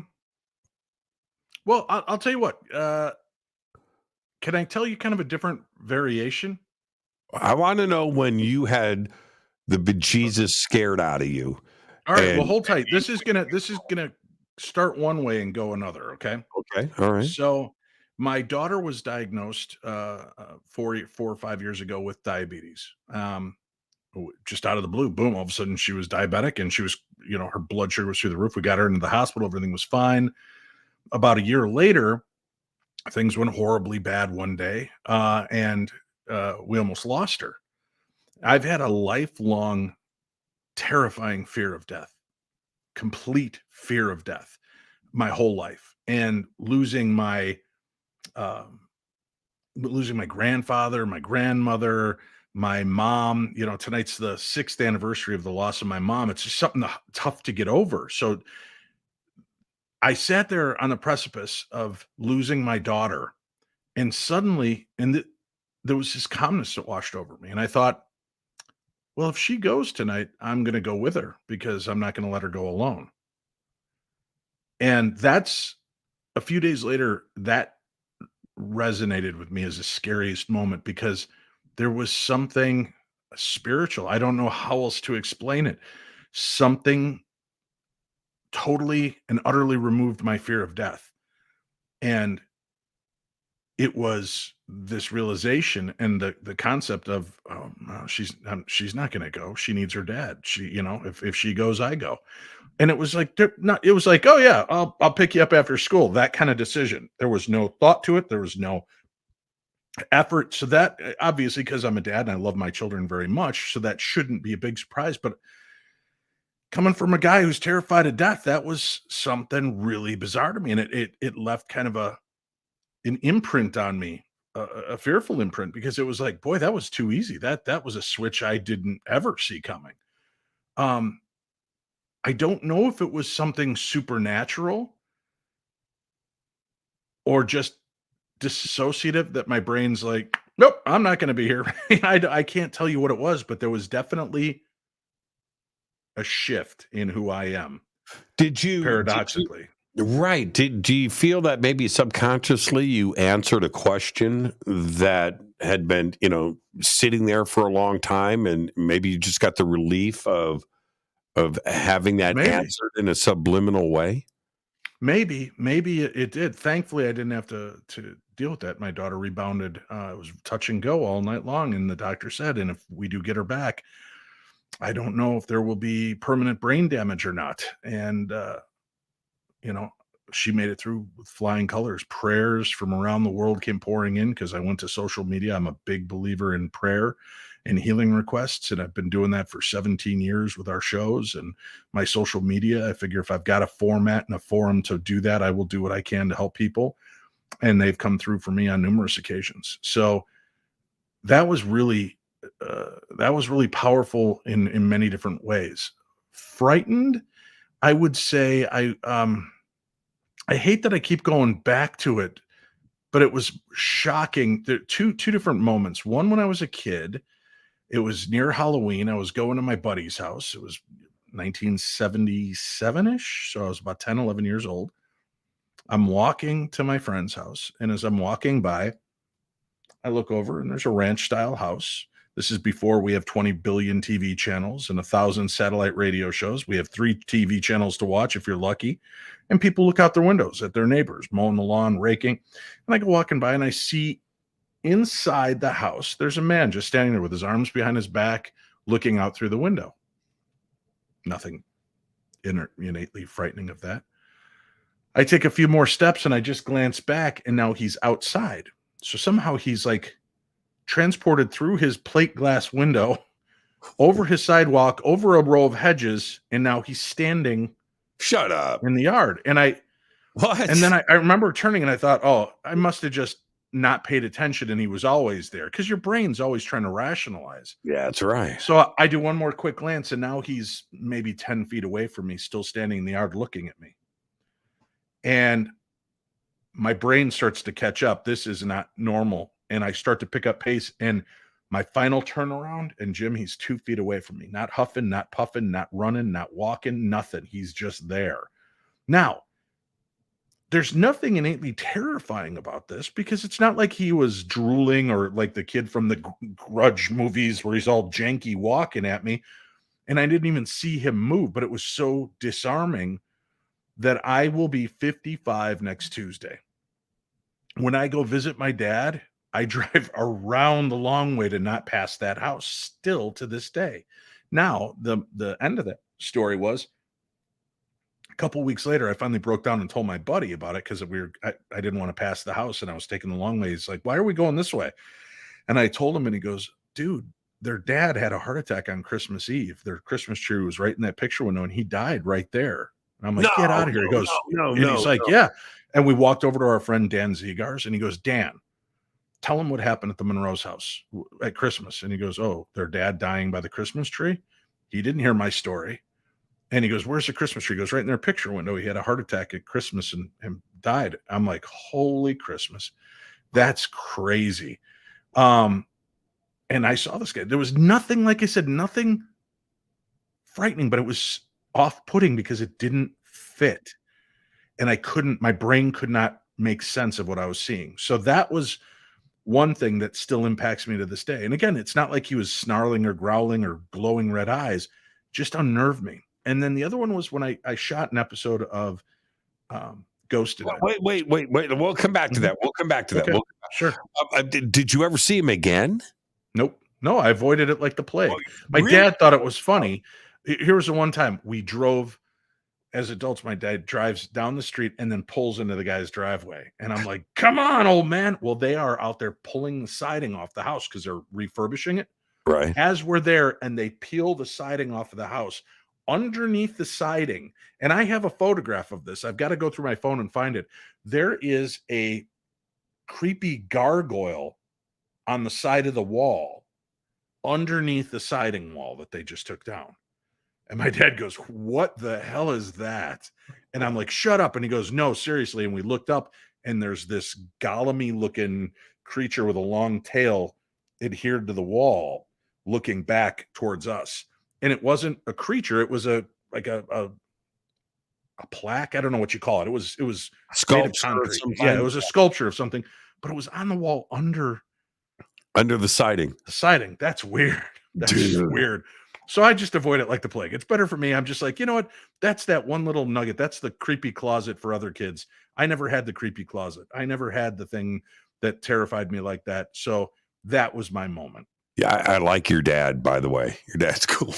Oh, yeah. He's a smart driveway. Okay, so you were taping Ghost Adventures, I think you said? Yeah, and I want to say it's season 2. And I'd become friends with the guys. And I was telling them, I'm like, you guys really should do an episode at Rolling Hills Asylum up in New York. And he's like, really? Does it really live up to it? I'm like, guys, I've been there 3 times.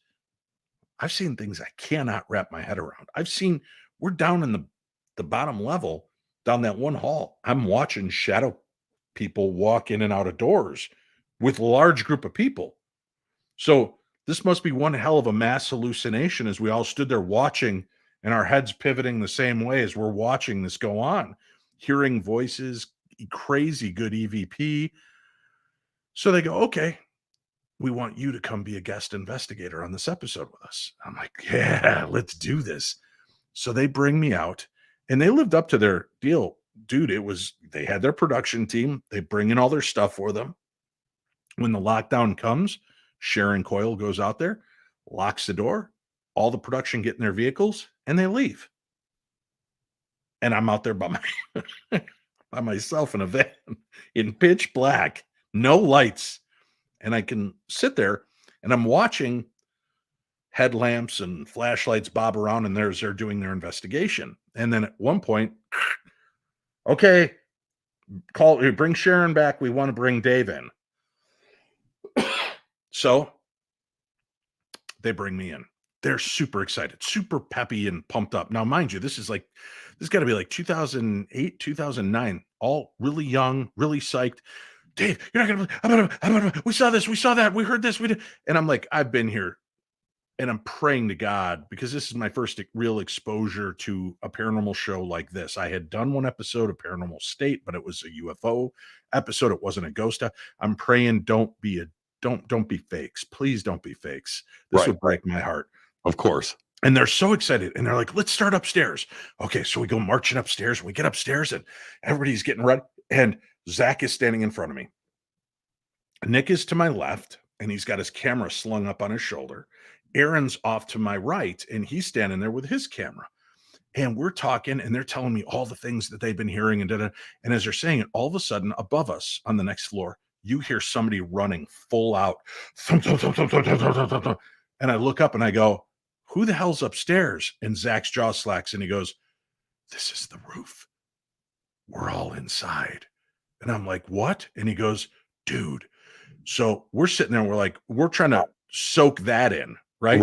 Right. And then, I'm sorry, Jim, this is so rookie of me, but I've got to grab my cord, because all of a sudden my system just, apparently my dog knocked out the cord earlier, and I'm going to lose power on you. Now we're back. Okay, anyway. good. So all of a sudden at the end of the hall, down Nick's way, we hear this, and it turns into the screech. And I turn my head, and Aaron flips his camera up, and we hear this thing. And when I turn my head, Nick is staring at me. His camera's up on this one shoulder, and over his shoulder is this face that looks like Pazuzu from The Exorcist. This shock white face over his shoulder. And then it just, as Nick starts to turn his head, it folds back like it's on a hinge. It just goes straight back over his shoulder. And I go, did you see that? And I turn to Aaron, and I'm like, did you just see that over Nick's shoulder? I was blocking the shot because I stepped into the way. Aaron couldn't see Nick. We didn't get the shot, but I saw this thing. My blood ran cold. I was terrified. That thing was so freaky looking, and its face was just like that white skeletal face right over Nick's shoulder, staring at us. Absolutely unnerving. And then to have just come in off of that loud scream, I was offset the entire. Then we heard thumping around. We go following footsteps. We captured that photograph of Raymond, the giant shadow figure. Yes. That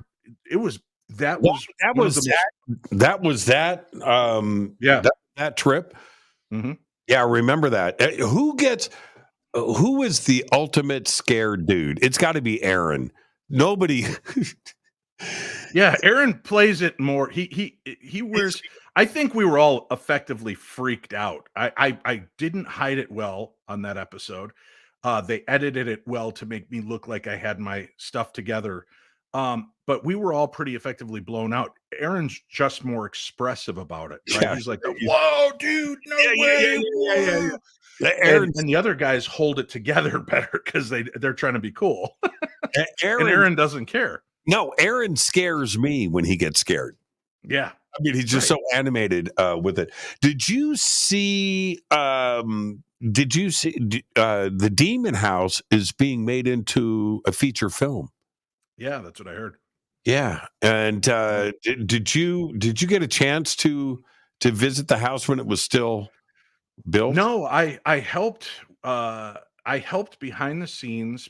I had reached out and actually found Father Magino, the priest that worked on the case. Right. And the guy, I can't remember the guy's name, the one guy that was kind of behind the scenes on Warren's story that was signing everybody's story. He swept in and got like a lot of the principal players to sign, but he hadn't gotten to Father Maginot yet. And Zach's like, man, I really want to do a special about that. And I said, well, Father Maginot is available, and that's your priest. And he's like, put me in touch. We got him in touch. And he's like, man, I'd love to get that house and buy that house. And I found the owner, talked to the owner, put him together with Zach. Zach bought the house. That's why if you watch the Demon House, I'm thanked in the credits. Right. I saw that. Because I had a hand in helping orchestrate a lot of the acquiring of rights and all of that. So I had a great time being a part of that, but I never got in. When he was so impacted by it, you know, part of you stand there and I'm like, I love this guy like a brother. There's no way it's that impactful. There's no way. And it's just because your brain just has such a hard time absorbing the concept of that. And I'm not calling him a liar by any means, but it's your skepticism just overrides. But had that not been on the heels of this story that was witnessed by police and DCFS, yes, and social workers and doctors and nurses and the clergy, you got to surrender to the fact that at some point you got to say, all right, it's real. It's there's a scene. Yeah, there's a scene in the Demon House when there's like some they get a phone call. Somebody is at on the steps, and so they call the police, and Zach pulls up. The two cops are there, not the police captain, right? Not the right, but those two cops. And Zach goes, well, are you going to go check it? He goes, no, man, I'm not going anywhere near that house. And he goes, but no. And then the guy turns to him and he goes, if I was you, I would tear that sucker down. And the cop would not, both of them would have, they stayed on the sidewalk. Remember, they wouldn't walk up to the house. And you're right. It's it's not just one or two. It's like everybody from the police to the child services to the clergy, whatever.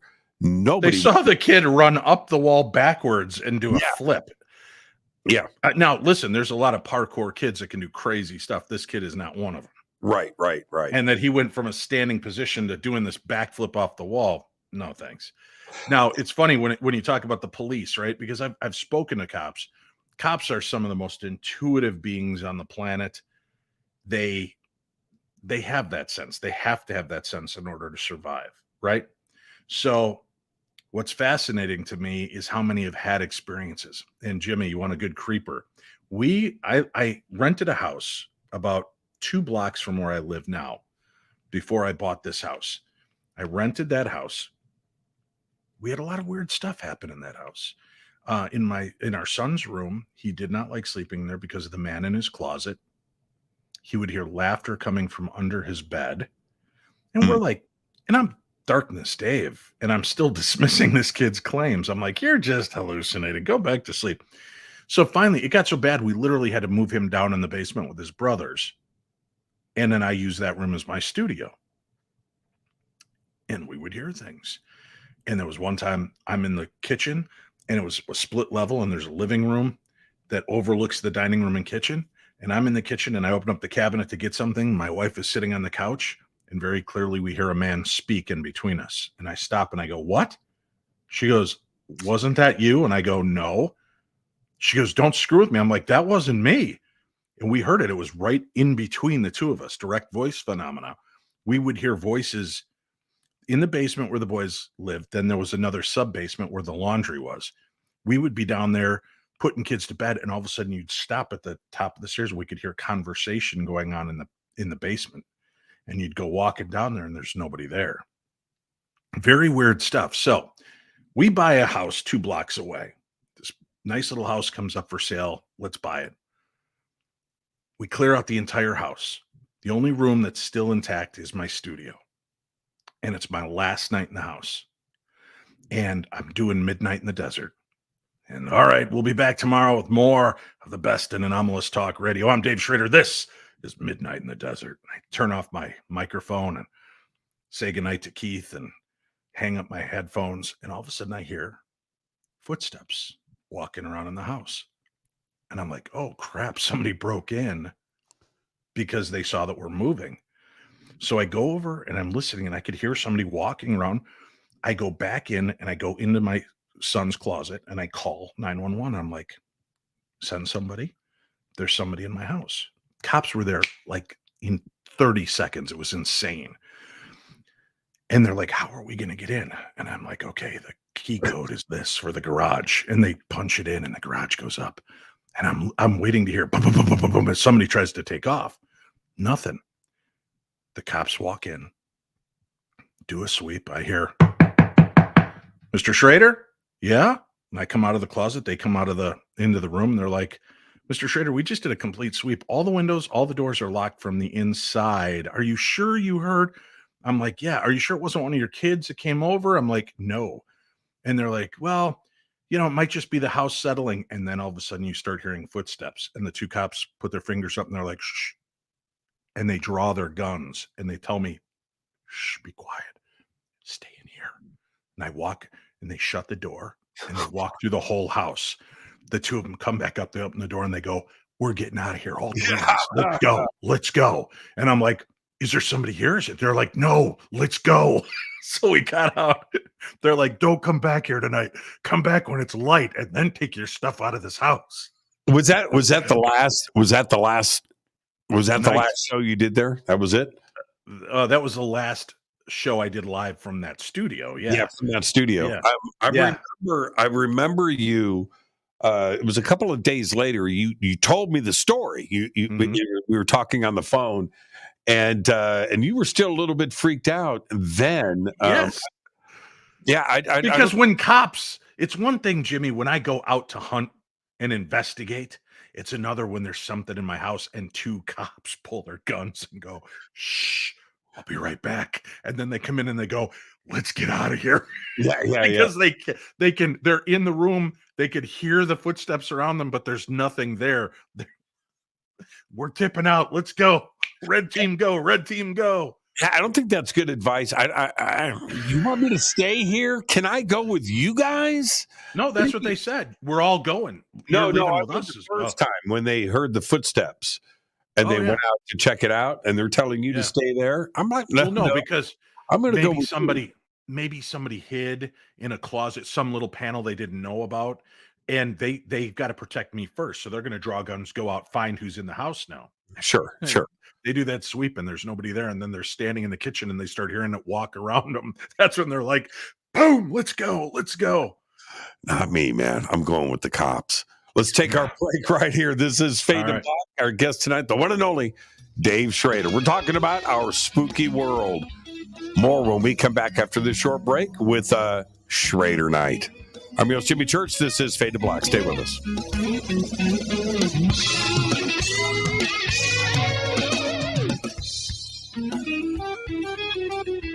Hi, everybody. This is Rob Halford, the Metal Guard on JimmyChurchRadio.com. Your 1 million gigawatt paranormal powerhouse, KUNX-DB, The X. The Believer is the chilling true story of Dr. John Mack, a renowned Harvard psychiatrist and Pulitzer Prize winner. This is an outreach program from the cosmos to the consciously impaired. He risked it all to investigate human encounters with aliens. The Believer, Alien Encounters, Hard Science, and the Passion of John Mack. Written by award-winning former New York Times journalist and author Ralph Blumenthal. Now available in paperback from High Road Books.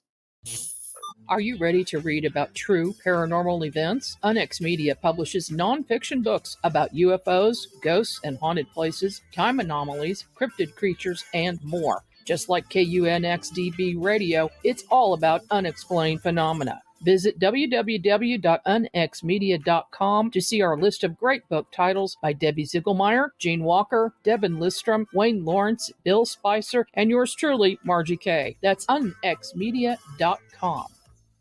This is Jimmy Church of Fade to Black, and I only drink Fade to Black blend coffee from Rivermoon. Just click on the Rivermoon Coffee banner at jimmychurchradio.com. Promo code F2B Blend. This is the only way forward. This is Fade to Black. Make contact. Race Hobbs here, repping the X, and you're locked on to Fade to Black with my homie Jimmy Church. Powered by the Fader Docs and the UnXNetwork.com.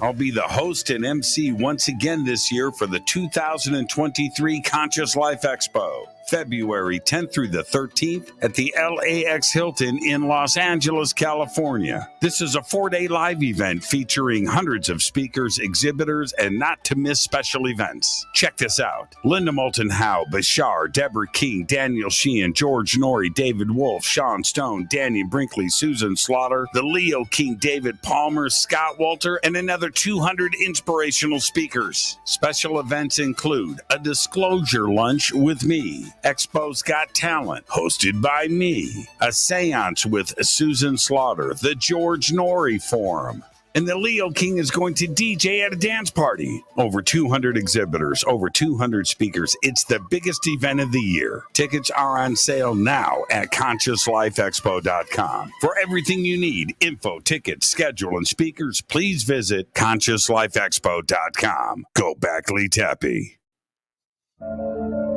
When you take the beans from Central America with dashes of Indonesian and African mixed in and then roast it to the dark side of Fade to Black, you create the ultimate brew of fringe. Introducing the Fade to Black blend from Rivermoon Coffee. Yes, Rivermoon's darkest customized roast was created for the love of Fade to Black. The alchemy of masterful roasting and smoking the beans is in every sip of this full-bodied, dark Java. I need my coffee dark, deep, with distinct bittersweet chocolate highlights, just like the bunker. Leaning further into the darkness of the roast is Fade to Black blend from Rivermoon Coffee. Just click on the banner at jimmychurchradio.com and use the promo code F2BBLEND for 15% off of your order today.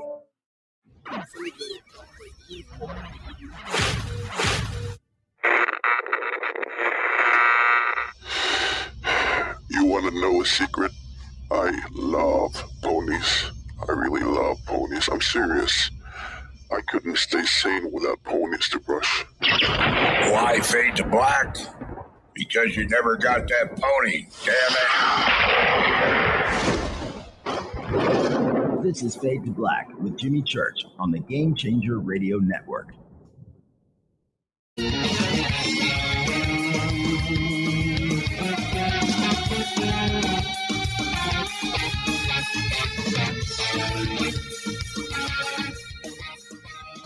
Welcome back, Fade to Black. I am your host, Jimmy Church, tonight. Schrader night. That's right.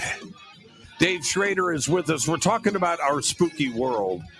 And Dave, I don't know if you're paying attention to the chat, but Winifred is here. Who? Winifred. Not familiar. Wilfred Brimley? Winifred Schrader. Oh, I know her. Yes, I know you know her. Yeah. Anyway, she said, I hope you're enjoying the Dave tonight. The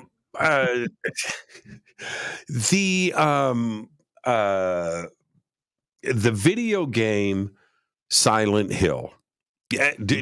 Have you ever played it? Yeah. Okay. Absolutely freaked me out. And talking about enjoying being scared, that video game just frightened me. I mean, to my core, and I couldn't stop. Yeah. I couldn't stop.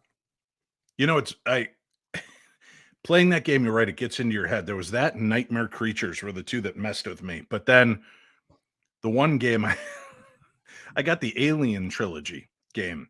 And I played it. This will tell you how far back it was. I was playing like Sega. And I'm playing it. And I plug it in, rent it from Blockbuster. Remember those? And I'm playing the game. I pop it in at like 10 in the morning. And all of a sudden I look outside and it's pitch black. I'm like, what the? And I look. I've sat there the entire day.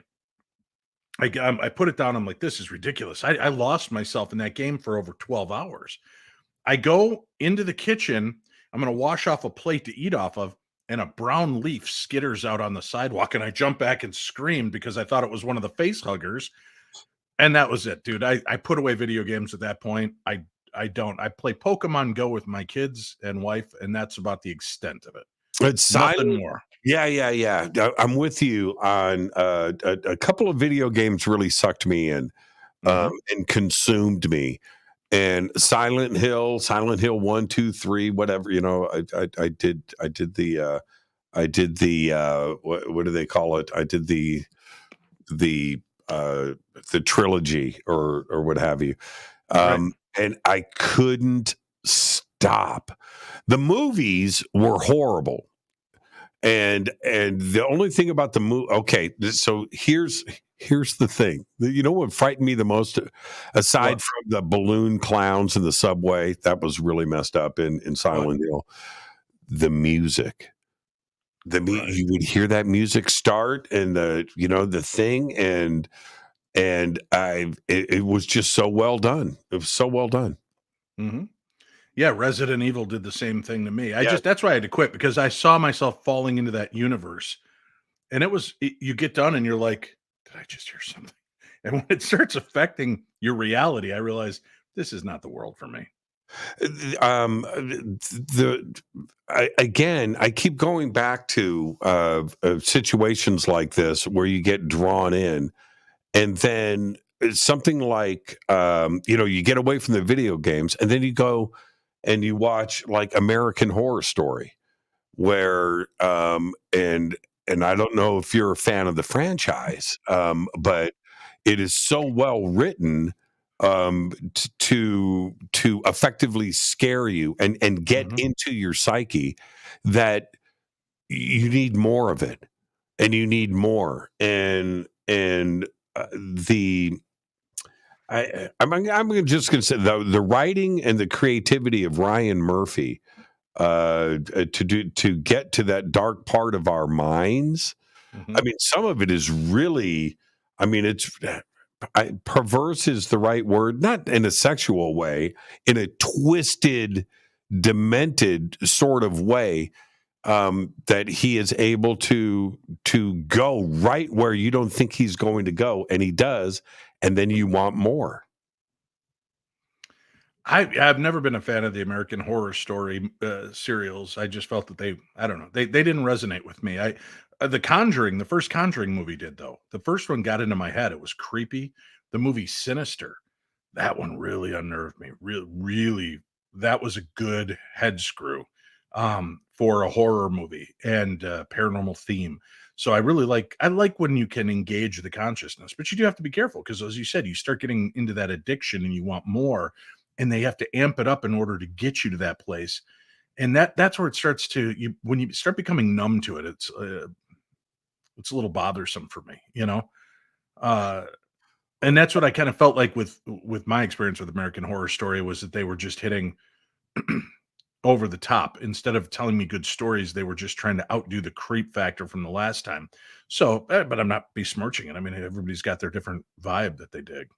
Yeah. Somebody just wrote, didn't Ryan Murphy do Glee? I believe he did, which doesn't make any sense. And now Ryan, and I've said this a few times on the show. Excuse me. Sure. Ryan, we're all fighting coughs.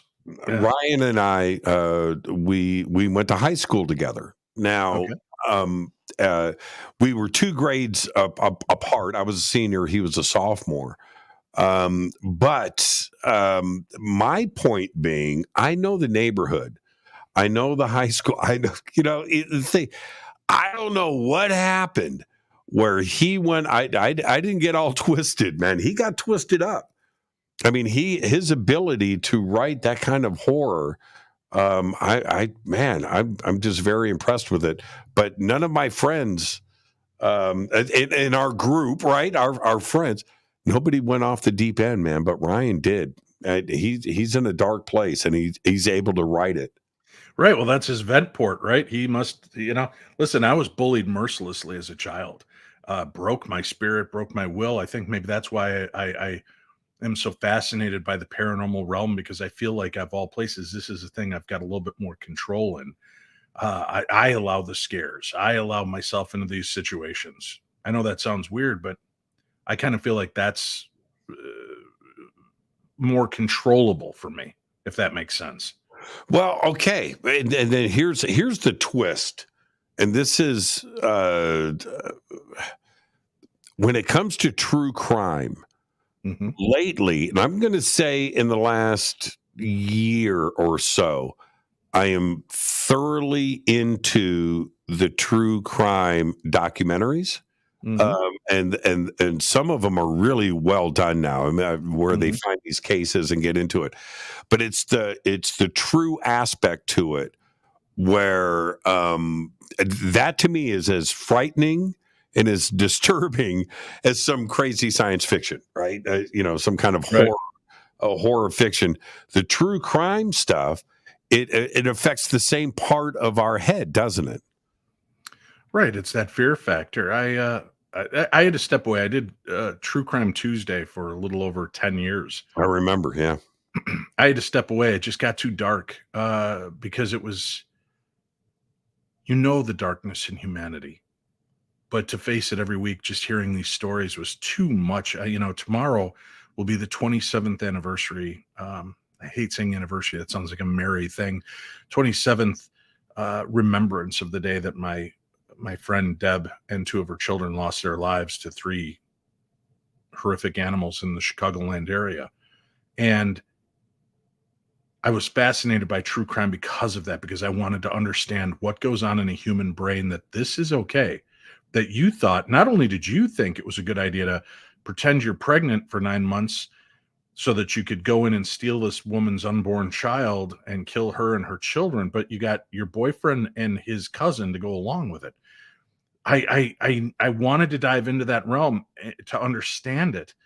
And then when I started to understand it, that was too scary. I'm like, God, I don't want to understand why people do this. I don't want it to make sense in any way, shape, or form. And I've given up on true crime because of that, because it just, the darkness of humanity. I'm not afraid of the dead. I'm terrified of the living. People are horrible. Yeah. And here's the thing. When you hear of cases like that, I find I immediately go here. There's got to be drugs involved, right? Somebody has just got to be high, out of their mind, because somebody that is not on drugs wouldn't do this. And then you find that those that aren't, right? And you just wonder, is it DNA? Look, I lived a harsh life, right? I did, man. I lived a harsh life. I grew up, but I didn't, you know what I mean? I didn't lose my mind. I'm with it. Like I said, I was bullied. I ran through a lot of things in life that you hear all these other guys tell their stories. And right. I had a nervous breakdown in 4th grade, Jimmy. I literally had a nervous breakdown and had to be removed from the school I was in because I couldn't take the abuse anymore. And I tried to swing the other way with empathy, to show empathy for people in love and forgiveness and move on. And then you sit there and you go, why didn't he? Why was his torture so much worse than mine? But it's this, everybody just has a different level of absorption. I guess I'm just lucky that mine didn't go that way. I mean, we all have that voice. We're all one bad day away from doing something horrible. Right. But it's that voice that says, no, running Jimmy over with your car would not be conducive for tomorrow's, golf outing. So, Yeah. Well, I didn't watch all of it because I didn't dig it, but I watched some of it. I'm talking about the Dahmer, series. And so, watching the parts about his childhood in like episodes 1, 2, and 3, or 1 and 2, like, man, that's not bad enough to grow up to do the things that he did. Man, mine was twice as harsh as that. What if, Jimmy, let's go into the creepy woo real quick. Yes. What if the reason we're having more psychosis and psychopathy with people is the fact that we say, all right, if reincarnation exists, there are now more people on this planet than there ever was before. Where are the souls coming from? Maybe the souls are fracturing. Maybe Dahmer only got part of a soul. Maybe he only got a dark element where Dave Schrader got the good element. And the difference is we both walked the same pathway, but his turned him into one. It's just something to think about. I mean, it does make sense. If reincarnation exists and we're all recycled beings, how are there this many now? Where did all these new souls come from? Yeah. You bring up a good point. I'll say this. I don't want to give away or speak bad about a family member of mine or anything like that, but I can only speak out of my own experience. And so I've got brothers all the way around, right? I've got brothers, and I'm going to say it, man. When we were like 3, 4, 5 years old, one of us was definitely predisposed to being a criminal. Right? You saw it going on, and I didn't have. It's weird. Same house, same bedroom, same thing, same parents, same every. But man, it was bizarre to watch, and we just went like two different directions. I like Susie has the definitive answer in the chat room. Oh, Dave, please, he chose to be evil. Do we? Or does evil just inhabit things? Is somebody born without souls? When you think about it's real easy to dismiss that this is it. And I hate the devil made me do it. But when you can look at things like Ted Bundy, they are on record. Attorneys working with him would say his eyes would change colors. When they found the body of that little girl, his face contorted into a monstrous look, not just angry, but they said he physically changed and began emitting a sulfurous smell. Evil exists. I know it exists. It took my friend and her 2 children. Right. I know that evil exists. I don't know that we all make that choice. Some of us, I think, are born to be vessels of evil. And you're right. You think everybody has a choice. Maybe not. Now, you can also look into the whole the aspect of reincarnation I've always had problems with is that we make the soul contract and we choose this life path so that we can learn lessons. And you think, why would I pick to be an abused, bullied kid? Why would I pick to go through the things I've gone through? That doesn't make sense to me. Well, it doesn't, Dave, but in your soul life, you had to learn to make your next evolution. I don't know about that. Right. But maybe there are elements of that. I don't know. I can't definitively say. None of your viewers or listeners can definitively say. We can say what we hope is true because nobody wants to believe just how horrible the world really is and how horrible people can truly be. But every day, sadly, we're reminded that there are soulless beings that just are bent on bad things. Have no remorse. That's right. So this movie or series came out called The Good Nurse, right? Okay, whatever. I had no interest. I remember when that was a headline. I had no interest in, but I watched the documentary, right, about catching the nurse. Now that was so I watched that, and what was so to see the interviews with him, especially after he was caught. Here you have literally your job is to help people. Your job is to keep people alive. That's your job. That's your bliss. You found, that, and he was a good nurse, and everyone. But here, what darkness comes over somebody when it, and I in the but I haven't watched that though. So is it that there's a point where, as a good nurse, you start to realize this person does not have a quality of life? I'm seeing the real interactions with his family or her family. I see the way they're being treated.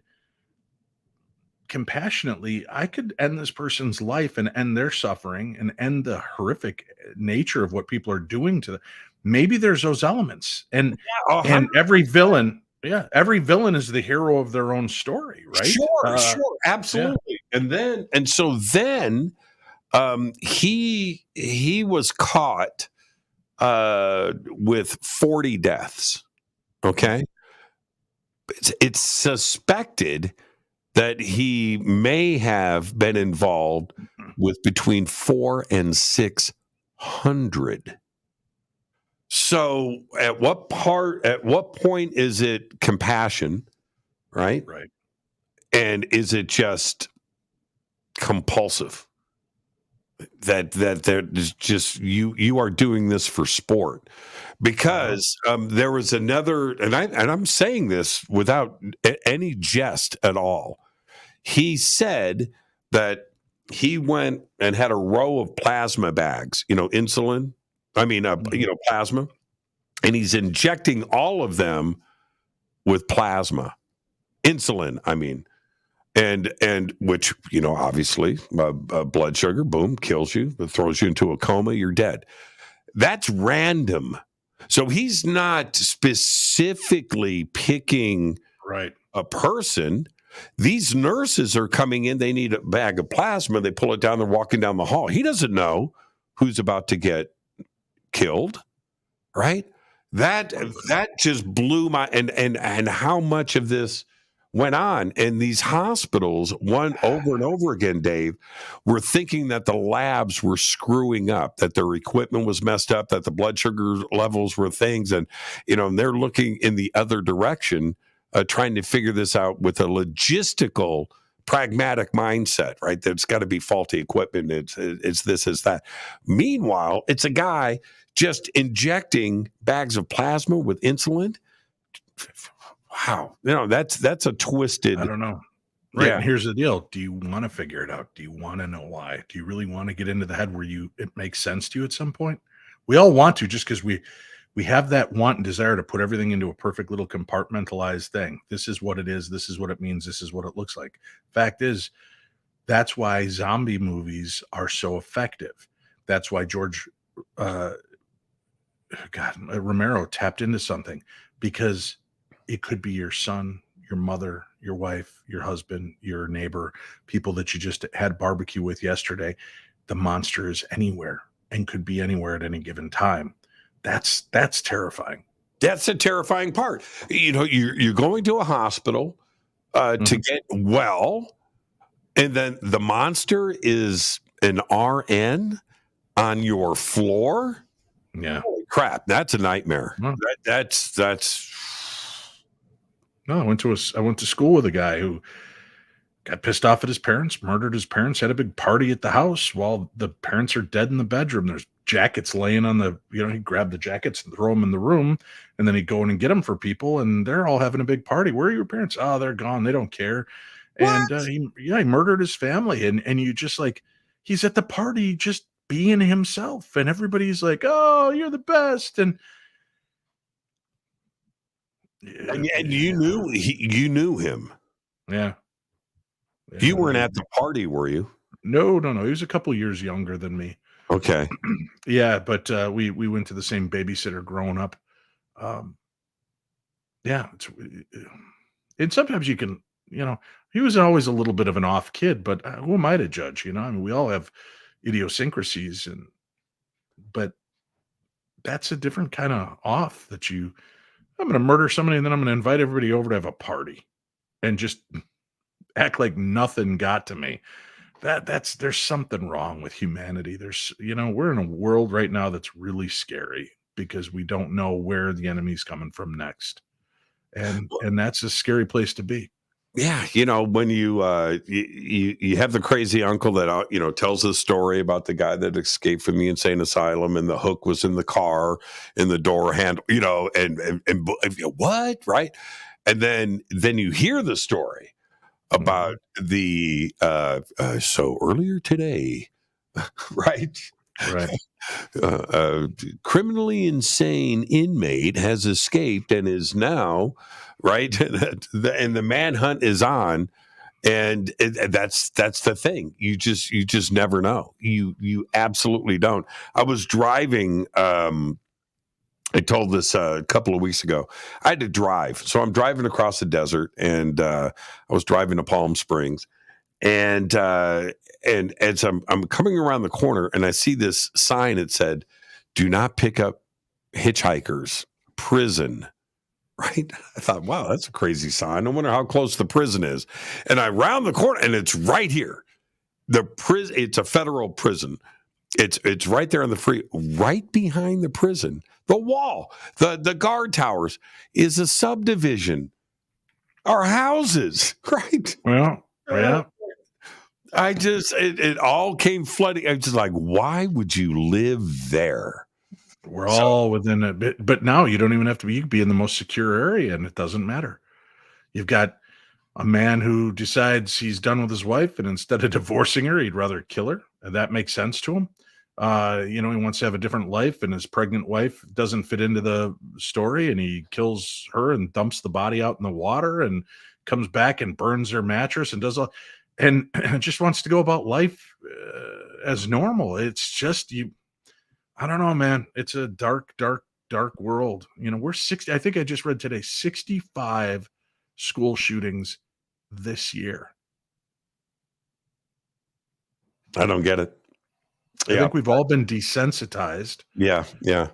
To a level that's, this wasn't my world. My kids don't trick or treat like they used to. They don't do things like they. I can't even let my I was out at the park by myself at 5, 6 years old. It was not because my parents were bad. I was out with the other kids in the neighborhood, and we were all a community, and people cared and watched out for each other. Now nobody gives a heck, and it's a dark world, man. I worry. I grieve for my children and my great grandchildren and my, it's a weird world. Yeah, it is. When I'll just leave on this note.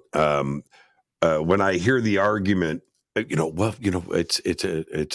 a right, it's a constitutional right. It's this to be able to own a gun, and I go, well, you know what? I think it's a constitutional right not to get shot in school. Right? I think that bears more weight than something else. Hey, Dave. Right. Thank you so much, my friend. You are the absolute very best, man. Another perfect night on the show. Thank you, buddy. Everybody just clear your mind, put in some happy thoughts, think of some good stuff, watch The Breakfast Club, get your brain into a different place. We talked about a dark spot. We talked about dark things, but that's not who we all are. That's not what our world is. It's just that we're letting that in. Like I said at the beginning, the Titanic didn't sink from hitting the iceberg. It's what was let in. Don't let the darkness win. I think it's the ranch dressing on the salad. I think I need to go vinaigrette. Dave. A nice raspberry light vinaigrette. Thanks a lot, guy. You're the best, Dave. Thank you so much. Darknessradio.com. Where can everybody reach out to you? Yeah, Paranormal 60 every Monday and Friday. You can listen to the audio wherever you listen to podcasts. Check out the Paranormal 60. And if you do, rate and review it for me. That would be helpful. The absolute very best. Thank you so much, Dave. Thanks, buddy. Love you. Be safe. Love you right back. Dave Schrader, the absolute very best. This is Fade to Black. I am your host, Jimmy Church. I'm going to take a quick break and come back. I'll open up the phone lines. Stay with us. This is Fade to Black.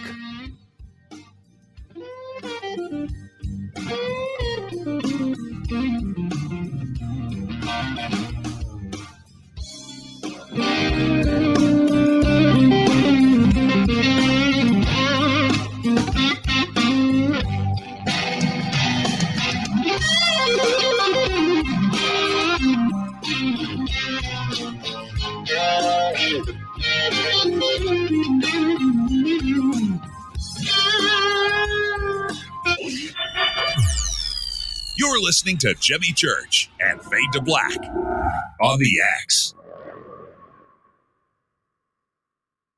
Hey, what up, y'all? It's your girl, Vivica Fox here, and you are listening to my boy, Jimmy Church, on JimmyChurchRadio.com. Despite popular opinion, reading a book will not make you smarter.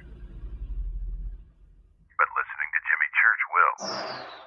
I'll be the host and MC once again this year for the 2023 Conscious Life Expo, February 10th through the 13th at the LAX Hilton in Los Angeles, California. This is a 4-day live event featuring hundreds of speakers, exhibitors, and not-to-miss special events. Check this out. Linda Moulton Howe, Bashar, Deborah King, Daniel Sheehan, George Norrie, David Wolf, Sean Stone, Danny Brinkley, Susan Slaughter, the Leo King, David Palmer, Scott Walter, and another 200 inspirational speakers. Special events include a disclosure lunch with me, Expo's Got Talent, hosted by me, a seance with Susan Slaughter, the George Norrie Forum, and the Leo King is going to DJ at a dance party. Over 200 exhibitors, over 200 speakers. It's the biggest event of the year. Tickets are on sale now at ConsciousLifeExpo.com. For everything you need, info, tickets, schedule, and speakers, please visit ConsciousLifeExpo.com. Go back, Lee Tappy.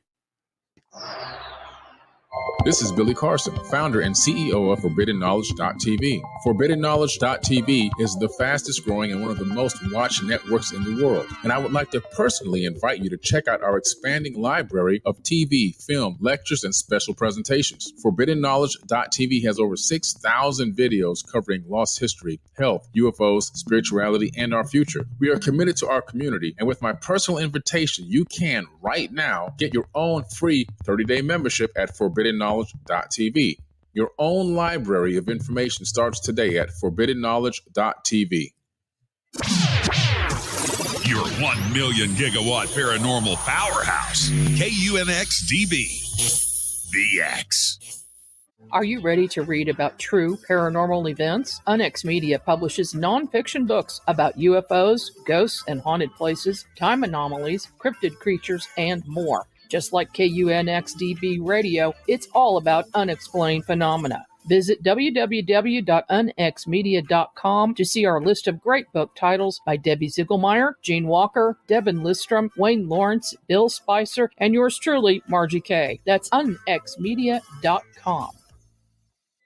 Introducing the Game Changer blend from River Moon Coffee that delivers a customized blend made specifically for the Fadernauts. If the game is rigged, change the game. It's a bolder cup with some bite. Game Changer is the coffee of choice for those that prefer an organic dark roast that is slightly lighter and milder, but it's still dark. With wild notes of pecans and chocolate with a rich, balanced, full-bodied cup that is roasted to perfection for a great coffee to start your day, as an after-dinner coffee or anywhere in between. Artisan, small batch, roasted to perfection. USDA certified organic, all River Moon coffee is freshly roasted and packaged in the USA. Just go to rivermooncoffee.com or click on the banners over on our site and use the promo code F2BBLEND for 15% off of your order today. rivermooncoffee.com. Are you intrigued by Paranormal Talk Radio? You'll love the new Paranormal Radio app from TalkStream Live. You'll find a great selection of talk shows covering UFOs, ghosts, strange phenomena, and much more. Download the Paranormal Radio app now and start listening to the very best in paranormal talk entertainment, including the network you're listening to right now, the Paranormal Radio app. Free in Google Play and the iOS App Store. Erica, Brittany, Gabby, and you're listening to JamieChurchRadio.com. It's not a lifestyle we chose. We were born this way. This is KJCR at JimmyChurchRadio.com.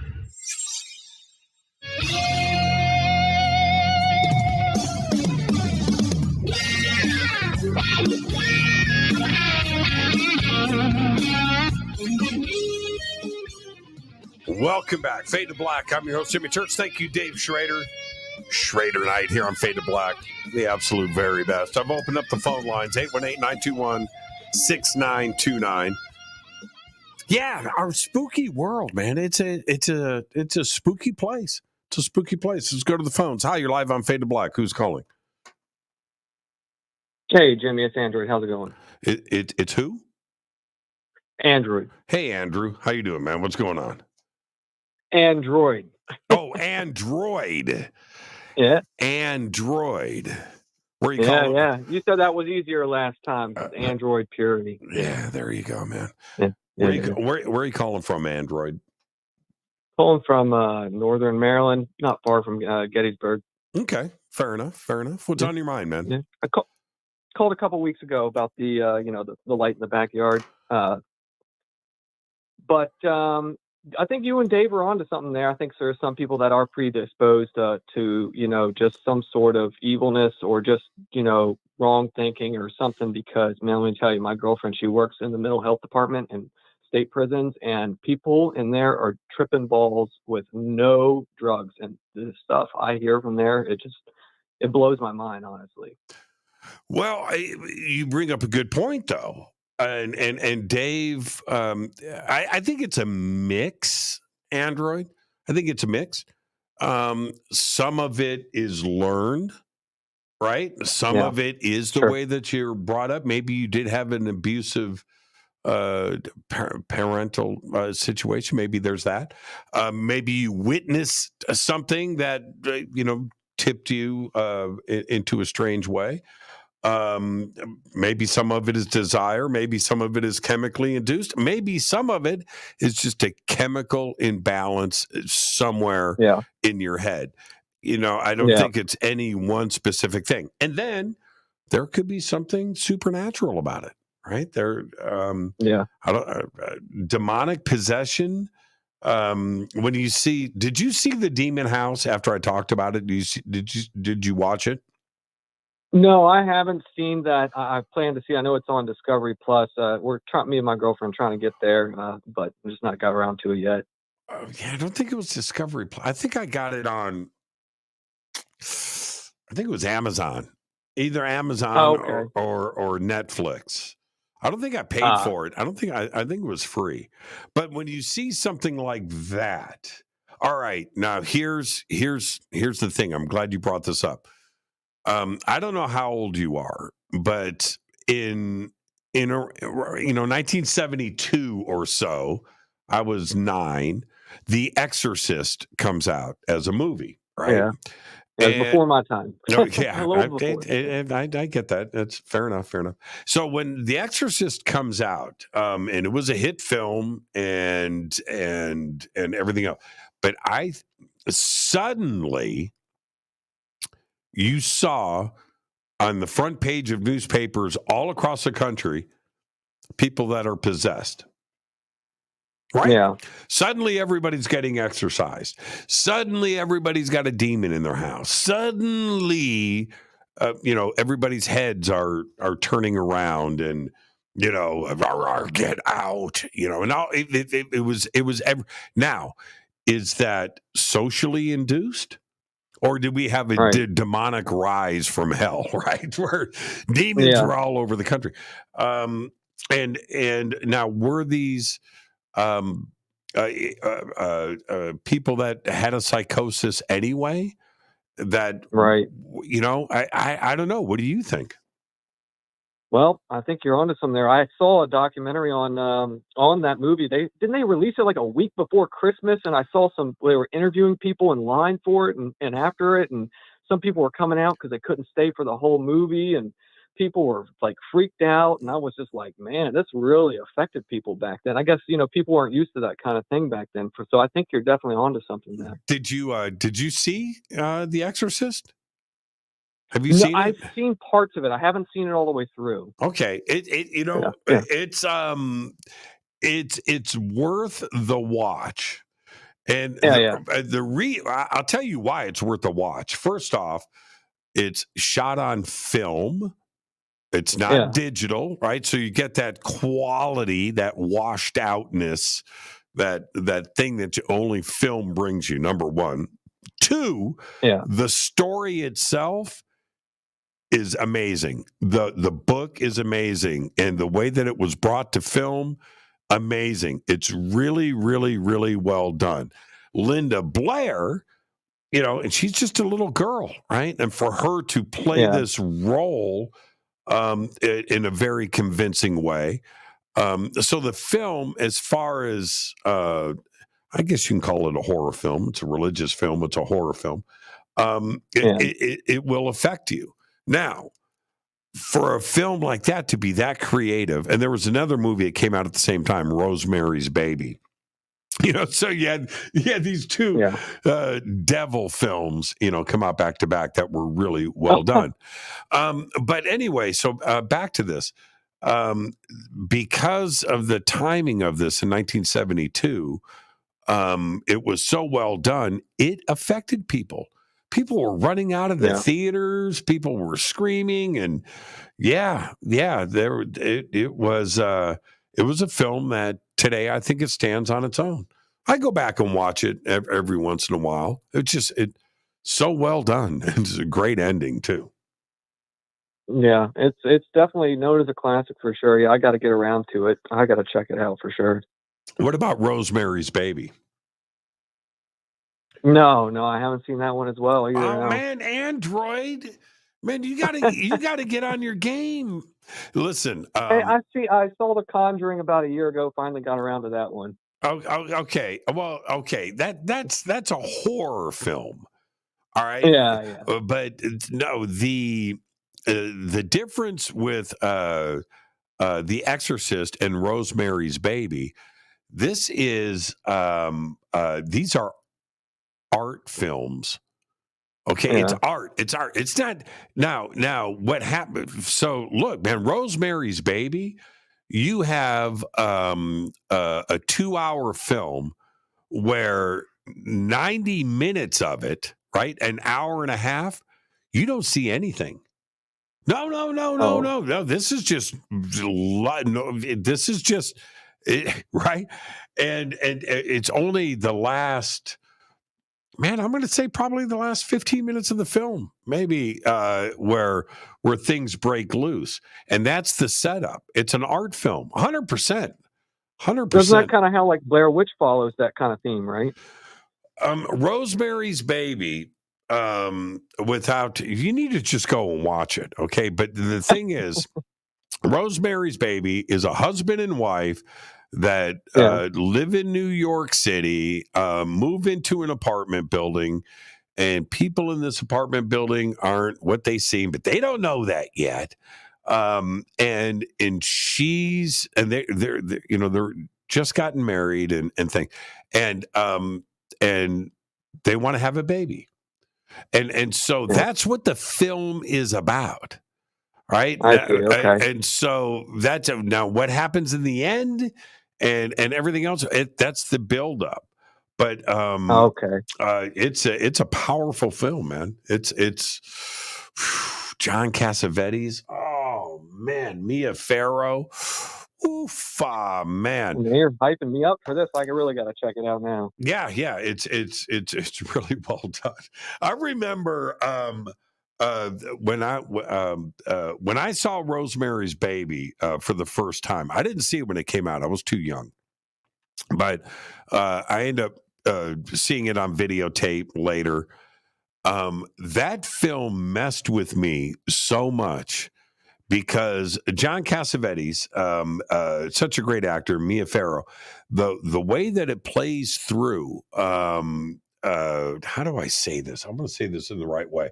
It's just a normal, it's like a documentary. It's like, a husband and wife living in New York. You don't see what's coming. No, you don't. And it really messed with me. And especially that's actually how that's how Sixth Sense messed with me. I mean, that's going to date me. I was like 12 when I watched that, and it messed with me for weeks after that. Every time I turned my head, I thought I was going to see a bloody faced ghost or something.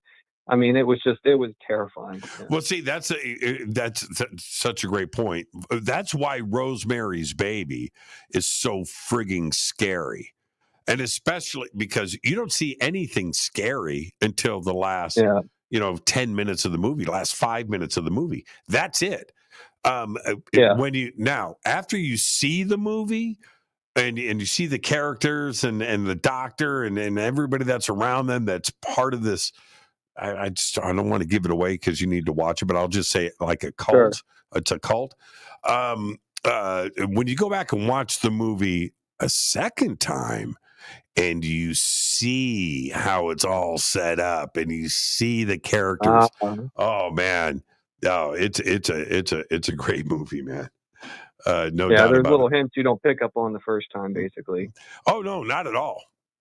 No, not at all. The movie is. I remember going, man, what's so scary about this? What's so scary? What's so scary? And then, yeah. So, all right. Well, thank you, Android, and behave and be well, and we'll see you tomorrow night, man. We got Richard Dolan on the show. All right, thanks, brother. Looking to it. Have a good night. All right, go back, Lee Tempe. Go back, Lee Tempe. For me, all right. So check this out. I was talking earlier to Dave Schrader, and I talked about this in the opening of the show.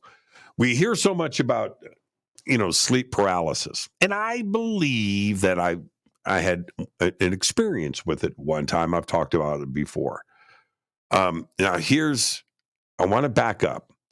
When I was talking about the Bluetooth speaker that is, wired up to not wired, it's networked to my, paired with my iPad. So here's the thing. The echo that I keep talking about, right? So just imagine, the echo, it's in a room and, it's an echo. It's an echo of a voice and you can hear it and it can be annoying because it is an echo. All right. Okay. But I know that the echo was going on. And when I say that because it's not every audiobook that I listen to. If it's a female, maybe it's a higher pitch, it's the reflections in the room and it's the timbre and maybe even the pacing of it amplifies this echo. So, but last night it was pretty prevalent.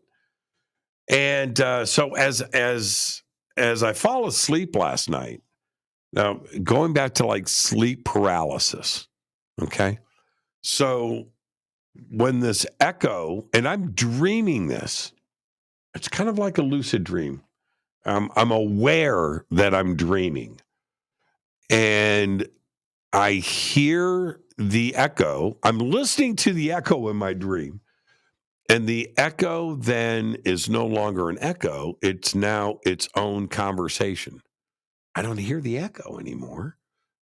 It's now another conversation. But I'm aware of it. I need you to understand this. I'm aware of it. I can hear it. So as this is going on, last night, this new voice, the echo voice, is now talking to things in my dream. And I'm aware of it and I can hear it. And I allow it to go on and I'm listening to it and very lucid, also very frightening because I am convinced that this is actually going on.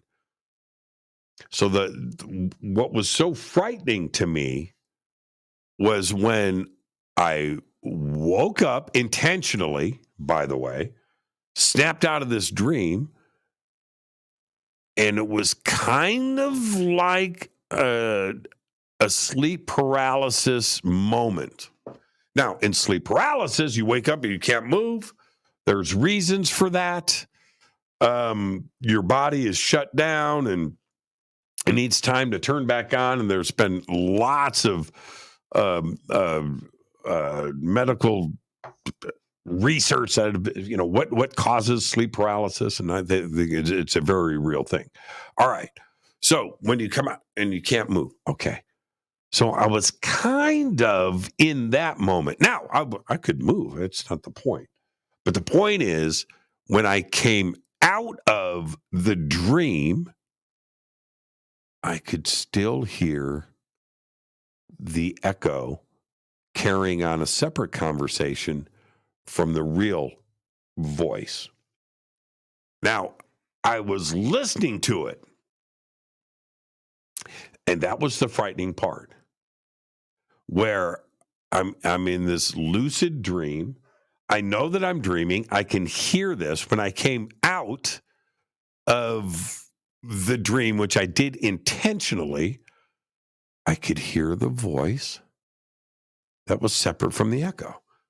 Now, is this my brain, like sleep paralysis, right? Where my brain is still, the imagination is now become real. It was such a freaky thing. And that only lasted, it continued. I'm going to say, I think I said earlier, because I thought about this this morning, I'm going to say 5 or 10 seconds. Not very long, but it was long enough for me to go, what? You mean the voice is real? I actually thought, I had this thought. And I mean, for a second there, I freaked. I did. And then I said to myself, Jimmy, you know it's not real. You know this. And I turned around. The voice is still going. I turned around and I hit stop on the speaker. You know, it's got a play, rewind, fast forward, pause, stop, play buttons across the top of the speaker. And I hit stop. The room went silent, and that echo voice that was doing its own, it stopped too. And I was in silent bliss. Yeah. I didn't dig it. Now, here's the thing. So I said to Dave, it was kind of fun. It was kind of fun. So when I went back to sleep, on my back, by the way, can't do it. In the silent, which I can never sleep in silence, but I guess I was just too tired.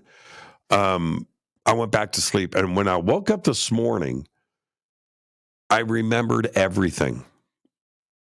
I did. I woke up, it was like 8 a.m., spot on the money. And I get up, and I stood up, and I walked into the bathroom, and I looked into the mirror and said out loud, that was crazy. And I just went back, and I'm recalling everything in my mind. What started it off, which was the Hat Man documentary. I think that's what it was called. The Hat Man, the Hat Man. That documentary, number one. Number two, of all the things in the world, J. Allen Hynek's report of Project Blue Book. What? And I sat there, and I played this back in my mind this morning. That first instance, and I remember when I woke up in the little gray alien dude. That was a dream. It didn't happen. I said to myself, what was Hynek writing about in the book that caused that to trigger? And the next stage, now I'm going back to the salad thing. The next stage, to have all three of these things combine in a very lucid way. And I knew I was dreaming the whole time. The Shadow Hat Man dude, the Grays, and the echo voice that started talking on its own. I'm telling you, man, it was, and I knew it. I'm telling you, I set myself up. 100%. I set myself up. I listened to all of it. It was crazy. It was absolutely nuts. So here I am. I'm at the end of the show tonight. I've got all the fixins for the salad. I'm definitely going to do that. And I'm going to think of my options. Now, Dave said you can't mess up the experiment. You got to go with scary stuff. You can't go timid. You know, I can't listen to Sean Carroll or Brian Greene or Michio Kaku and a book on physics. I got to go back. Okay, all right.